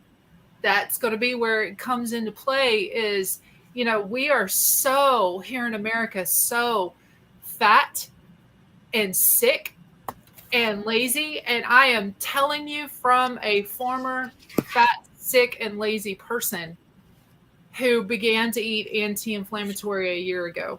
And this has nothing to do with weight loss. If any of y'all can, click off this video in a couple of minutes, don't click off yet. But if you could click off in a couple of minutes, let it be with this thought in your mind that we are not talking about the world's way of getting healthy. It has nothing to do with your pant size, has nothing to do with the scale. It has nothing to do with, some workout regimen that we're trying to promote, or some sort of, because I'm a naturopath, I'm trying to promote my practice, get my brand out there, get my name out there. I'm trying to get some supplements sold. It has nothing to do with that. And I'm sure that Nitza could say it has nothing to do with selling some essential oils.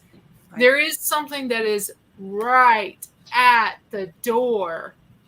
And I don't know how in y'all's timing what right at the door means. I hope that it's not another 10 years, honestly, I'm like, let's just rip this Band-Aid off. Like, let's just do it.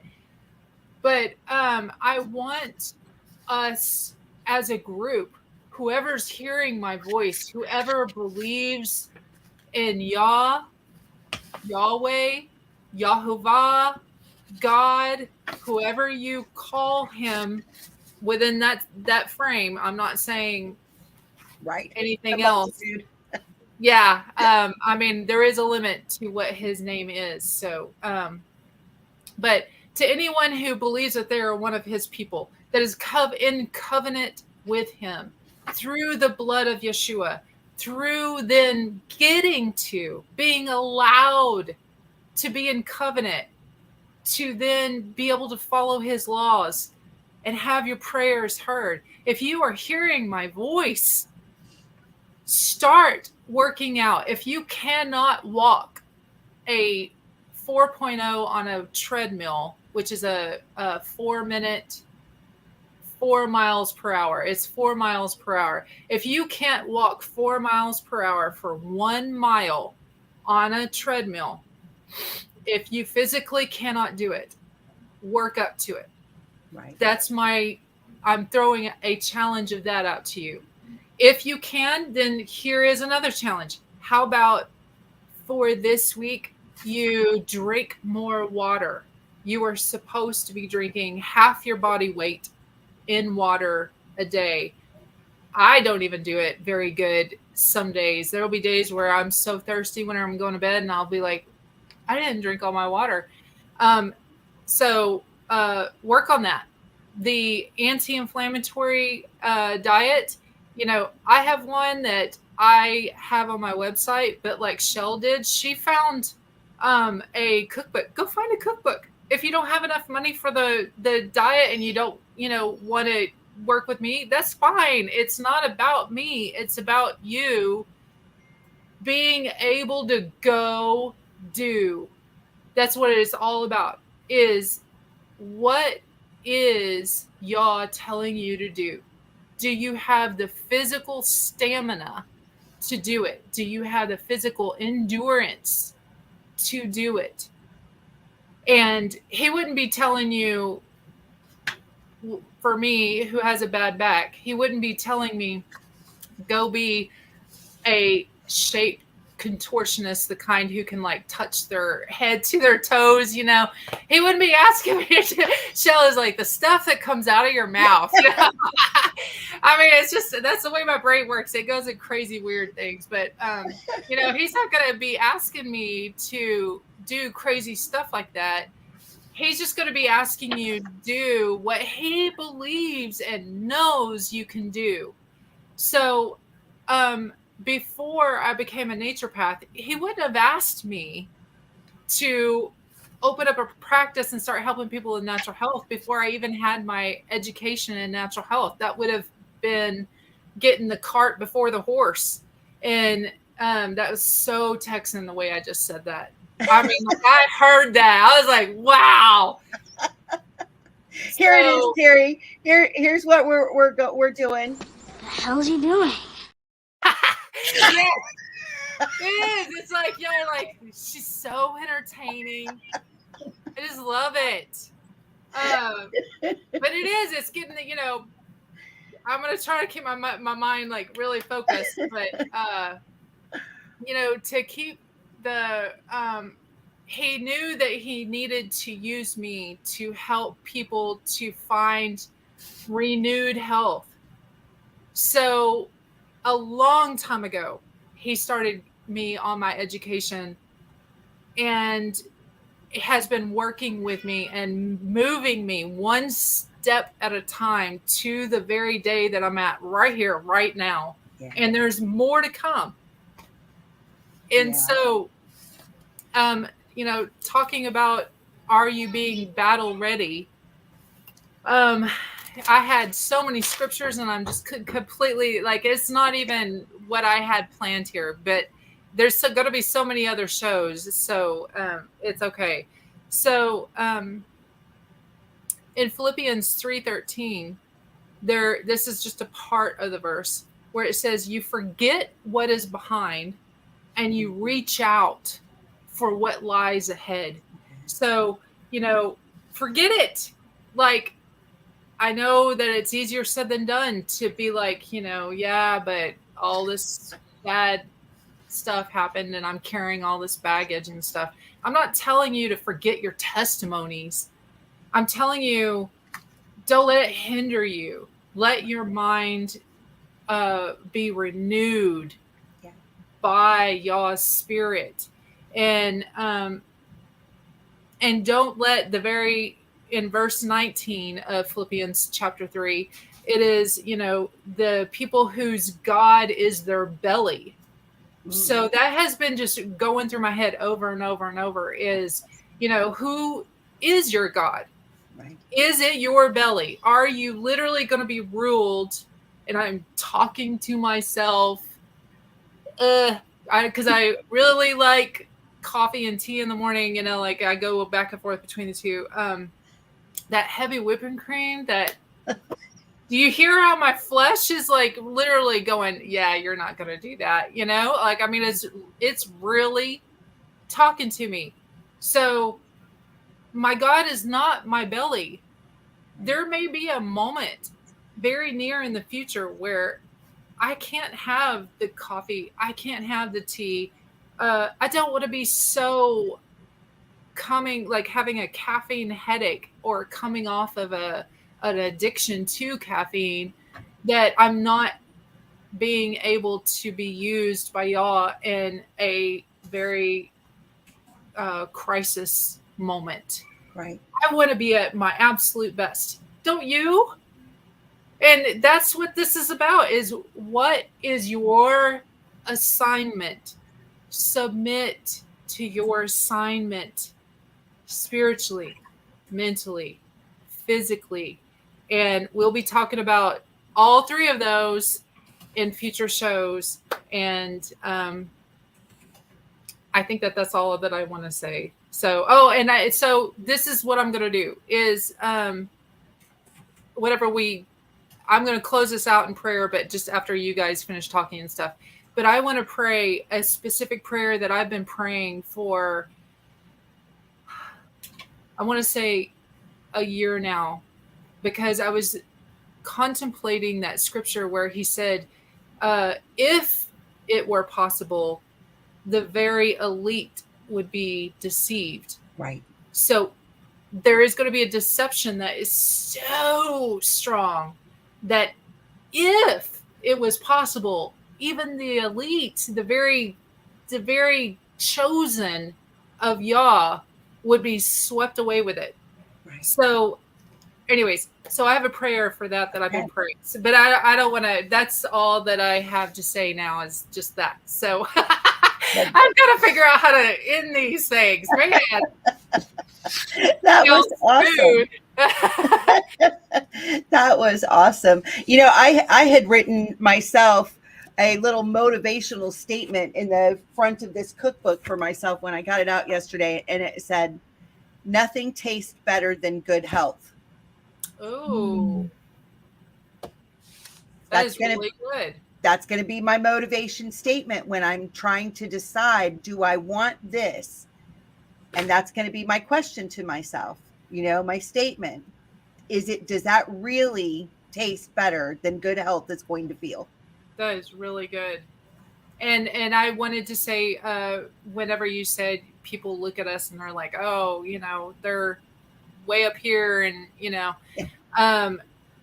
so we all have had our tragedies, and we've been given the most humbling position that we are in right now. Because I know Nitza, I know Chelle, that we spend time in front of y'all asking humbly for what to say, what to do for his kingdom. But we were proven through very, very hard times. And, you know, mine were, I had a great upbringing, great parents, great family life, and I've had disabled children. And so the heartbreak of that, I can't even say it without, you know. So what it has taught me, I'm so sorry. What it has taught me is I have been made my motto.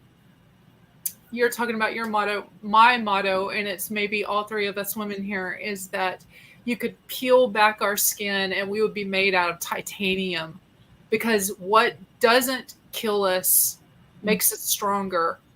And so if there's anyone out there that is going through a process right now of being made stronger, you will come through it. Yep. You will overcome, and submit to Yah right now, today. Submit. Yeah. So that's it. What doesn't kill you makes you stronger. Yeah, beautifully said, Carrie. Beautifully said.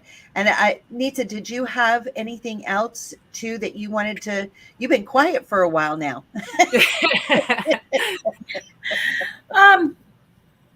Well, let's see. What I was going to say is, because this is what gets me, is when you're healthy and you get in that place by those choices, you know, you'll get to a place where those things that you used to like, you know, sugar, brownies, whatever, it is, you don't even crave them, number one.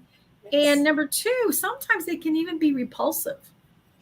It's when you retrain yourself to do it again for social reasons or whatever your excuses at the time, right?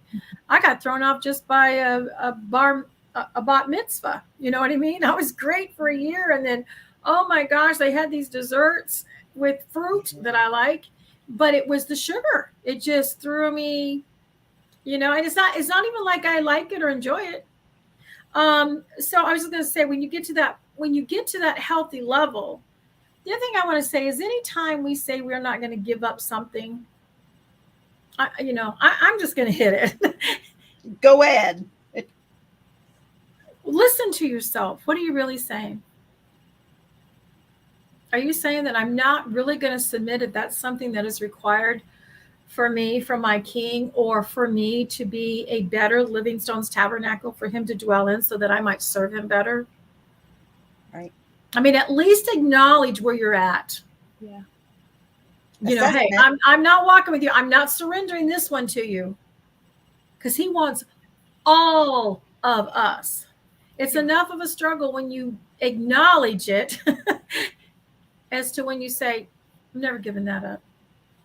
Well, and maybe you won't till you get to certain levels. I'm not saying to beat yourself up either. You know what I'm saying?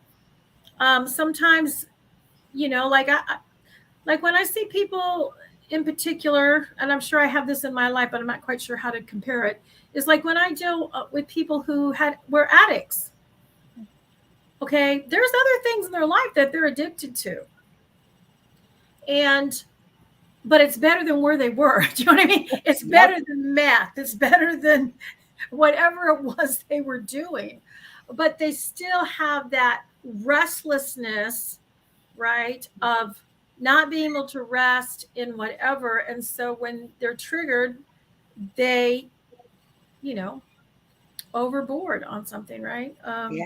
Or it's a constant, you know what I mean? Like it could be cigarette smoking or something, but from where they came from, they are doing amazing. And so that's another thing. We do need to look at the overall picture. Father, you're not done with them. You're not done with me. I'm not where I'm going. And then there's some things that, you think, oh, I've been delivered of so many things, but I just can't give up that coffee, or I just can't give up, sugar when there's a party. Just remember, we're focusing on ourselves. Focus on what he did deliver you from. But I don't drink Jack Daniels for breakfast anymore. There you go. No more. I may still have a cup of coffee, but I'm like Jennifer. I'm hanging in there like a hair in a biscuit. It reminds me of that old song Lacey J. Dalton used to sing. I'm going to tell myself. Let's see. Something about Jack Daniels and Johnny Walker, whatever, but I'll be darned if I'll go home with a wild turkey like you. So the other thing I want to say is, you're talking about people who see where you're at. I mean, sometimes somebody will ask me something and it's like, it'll throw me back, like, oh yeah, I forget where I came from. Right. Yeah. But, and sometimes it's a good reminder, and sometimes we shouldn't go there. Anyway, when I lived in Northwest Montana, that was one of the things, like, I like visuals too, Kerry. And so, when you're looking up there at those mountains, the higher you go up, I mean, really in the high, there aren't many trees. It's mostly rock, right? And I just remember looking at that and going, that's how it is with him. And so people go through trials and you make choices. You either surrender as is his will, that you really literally, whether you feel like it or not, you're going to give thanks. I mean, if you think about it, that's the only real sacrifice he asks us for, is to give our will, to thank him that no matter what, whether we understand it, whether we like it, he is doing it for our good in the long run. And we are going to trust him. And that is the key, in my opinion, in my experience. That's the key to overcoming. It may not go away. It might not make anything better, but it's like water off the duck's feathers. It just rolls off now. It doesn't go in and penetrate you to your very core. It makes it possible for you to go through it. And so when you go up in there, there's less oxygen when you go up there, less trees. It's lonely. There's hardly anybody up there, literally at the top of these mountains, but the beauty and the presence is there. And so those you think might have made it a long way, like they went through and they made a choice.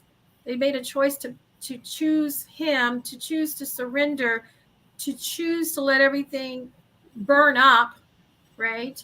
And not to choose bitterness, because that's the other part where a lot of people, they just get stuck. And, you know, I remember I used to get like here and thought, oh my gosh, I got to the top of the mountain. Oh, guess what? There's another mountain range and they're even higher. Oh, you know, and it's like, oh my gosh, I thought it was never going to end. And I'm sure there's a few mountains ahead, but that I think that's, you know, the biggest thing is really and truly, are you going to be a living sacrifice in your choices? Yeah. If you want to gain life in a spiritual plane that will result in a physical plane, are you going to choose to die to yourself? And to that degree is to the degree of which we will become successful in the kingdom, even if it leads to death. Because then we get to escape the curses until the redemption. Yeah. Yes. So anyway, and then we're actually going to come back and talk about, you know, how or what helps during fasting, things like that, like the fat and the tea and the broth and stuff like that. Okay. Awesome. Yeah, we'll be talking about a lot of details because I kind of feel like that what this show was about us giving you guys, the challenge, the taste, you know, and so we'll be. Chelle had asked me, so I'll say this on air. So Chelle's like, yes. What are we saying on air? So Chelle had asked me, you know, how many times a month do you want to do, you know, do you want to do it weekly, once a month, whatever for the show? And I told her I would just pray about it. So I woke up this morning 100% knowing that I'm supposed to do it weekly. So we'll be doing it weekly still at this time slot. 1 p.m. on Mondays, 1 p.m. EST. 12 p.m. noon Central Time, because the world revolves around Central Time. Hey, why don't we argue about it? Is it 1 p.m. Eastern or is it 12 Central? No. Is that right? Central? Yeah. But yet they're both the same thing. Go figure. Yeah. Are we going to read Christine's thing before we go? Yes, absolutely. Do it. Okay. And for those of you who may be interested in this, I would encourage you to go to Telegram and sign up for fresh oil releases. Mm-hmm. And this lady is from South Africa. I've been listening to her for almost 2 years now, I think. And for me, you know, she's got the spiritual meat there. And it's Christine Beadsworth, right? Beadsworth. Like, you know, like Beadsworth. I have really enjoyed. And she's from South Africa.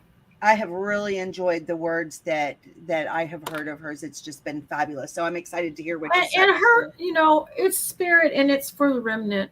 Yeah. You know, and it is. For a lot of people, they won't care because it won't even make sense to them, you know. But that's okay, you know, they're just not there yet. Okay, so I'm sorry, I just wanted to say this was the email that I was talking about that she sent out this morning. Wow. So I just want y'all to know that it's like tying into what we're trying to say. So just go ahead. Yeah, and this is just a portion. Sometimes she'll put out a word that is not recorded on the podcast that is on the Telegram. So you'll probably want to go sign up for her website. She does have a lot of other information at the website. I just don't have the time to look at it, but other people do, and they all tell me how much they like it. So, So this was the word she put out this morning that was not recorded. She says, my spirit has such a heaviness in the spiritual atmosphere in the last few days. And this has like been reported by lots of people, actually. Something large is going to happen in the coming days, and it would be extremely remiss if I did not share with you all the things that keep coming to mind, sense that we have so prepare. Oh, and of course, she does this all in a South African accent, so I'm missing that. Little British accent. Okay. For weeks now, a set of messages I did way back in 2015 keep coming back. Finally, yesterday, I went on to the old podcast site called Backburner, where the messages were archived, and began to re-listen to the specific messages that were being highlighted. I discovered that it was extremely beneficial to revise and remind myself of a few points which were profoundly relevant in the days in which we now find ourselves, especially the second one that deals with the prophetic message in the plagues of Egypt. Please hear my heart. It is not my intention to dump a whole lot of homework on your lap, so please feel no pressure. The Spirit is working with each of us to bring us to full battle readiness. And he has specific things he wants you to focus on daily. Please pray and ask the Holy Spirit if any specific message he would like you to revisit, or perhaps for new subscribers. Okay, it is very valuable to consolidate and refresh our memories about the things Yahweh has shared with us in the preparation season that led up to the present place we find ourselves today. I also led to reread the prophetic word from 2020, which I have posted in the podcast link, so you'll have to get that. Saints, there is so little time. This is part one. There is so little time to revise and consolidate the store of truth that we carry within inside our house, our living stones. We must live purposely and accurately, making the very most of the time of the days that we are in are beyond evil. If you are struggling to keep focus amidst the bombardment around, remember self-discipline produces the fruit of self-control in our lives. So put boundaries in your life where you need them. Paul buffeted his body. Go to bed early if struggling to get up in the morning to spend time and give him your first fruits is a problem. If you need to fast because your flesh has the upper hand, do so. It can only benefit you.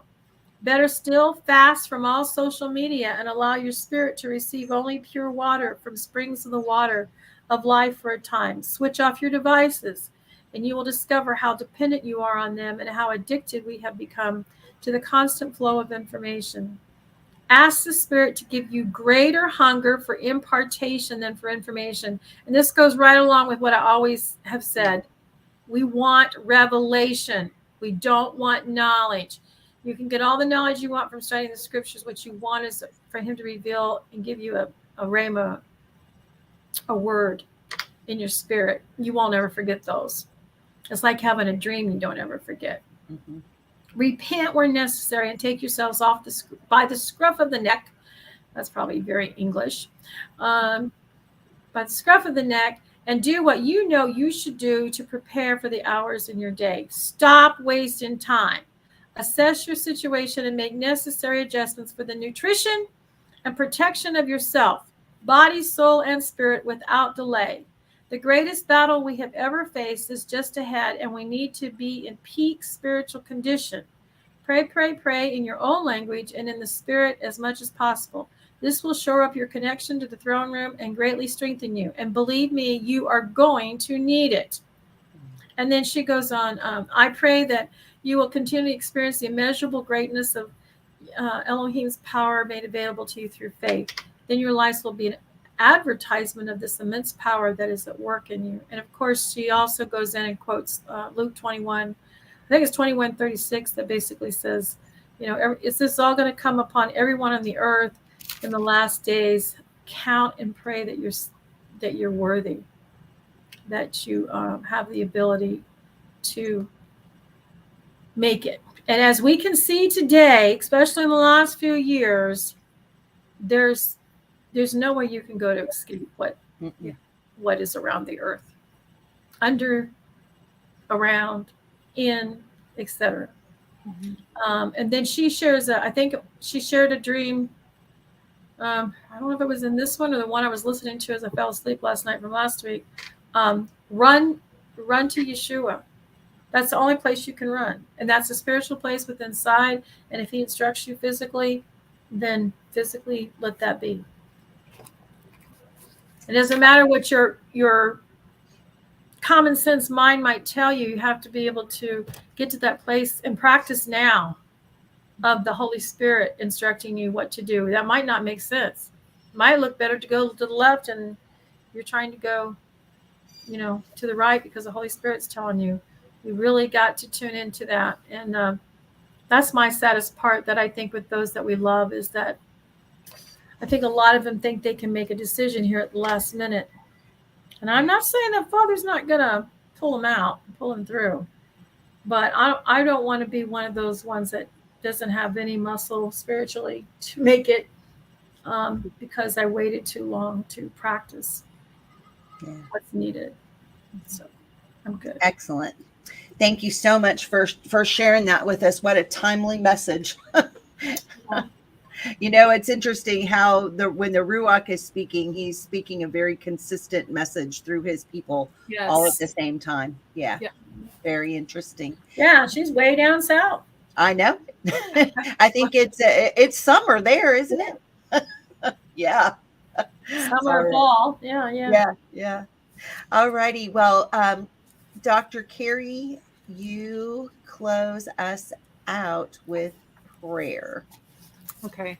So this was the prayer, I promise, that I had been praying on and off again for myself, and I've told others to pray, because there is a strong deception, and it's already here, but I think it's going to get worse. And so we need to have that protection over our minds and everything. So I'd like to pray that, and that y'all would be able to allow y'all would be able to allow Yah to let him show you the direction and the purpose for your life. So, So let's pray.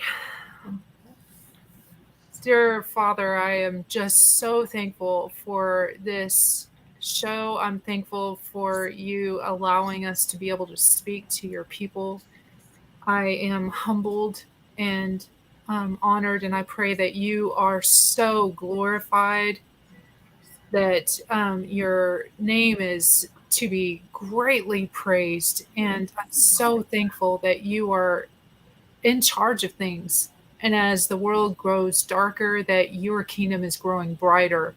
And it's so exciting. And I'm so happy to be a part of it, even if it's just to help my family, just to help one stranger. Father, let me be that person that you give 5 talents to and I gain 5 more. Help me not to be the person that hides 1 talent in the ground. Help me to be a good and faithful servant to you. And I pray, Father, that everyone that's listening to my voice, that they will feel that same feeling, that they will want to be hooked in to your kingdom, like you're an electrical outlet, and they will want to just plug into you, that they will unplug from whatever is going on in this world. And Father, I pray that whatever you are convicting them of, whether it's coffee or whether it's getting rid of sugar or getting on that treadmill or whatever it is, Father, that you will help them to submit, that they will put their spirit in your hands, that they will put their minds into your hands, and their body into your hands, to be used by you mightily. And that, Father, that you will help them to be full battle ready for whatever is coming.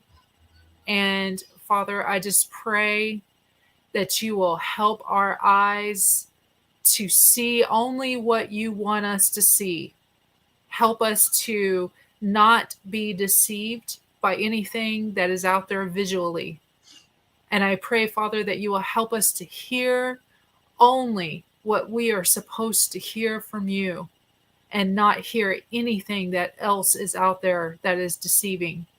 That we will have eyes to see and ears to hear only of you and from you and of your kingdom, and that we will be protected from any deception that is out there, Father. And I pray that for anyone who is listening to this. And I pray for the future shows that you will help anyone who tunes in, that that they will be able to grow into whatever the mission is for your soldiers to be full battle ready. And I pray that in Yeshua's mighty name. Amen. Amen. All righty. Well, what a wonderful show. I appreciate both of you doing this, and I really appreciate you, Kerry, wanting to continue on and start the new show on Mondays at 1 p.m. Eastern Standard. I'm 12 noon Central. Yeah. Preparing the remedy. 11 Pacific. No, yeah. 12 noon. All right. Well, with that, we will wish our audience shalom. Come back and join us for all the shows. I know that there's been lots of links shared, that for our Telegram groups and other things. Come plug in with us and fellowship with us. We appreciate you. And we do this to try to strengthen all of us so that we can all be going in the right direction. All right. All right. Love you guys. And for now, we will close and say shalom. Shalom. Shalom. Their journey began in Yasharel, but they were scattered across the face of the earth, each one with its own beat, and each one with its own rhythm. As the dry bones are being revived, the beat begins again at the heart of the tribe.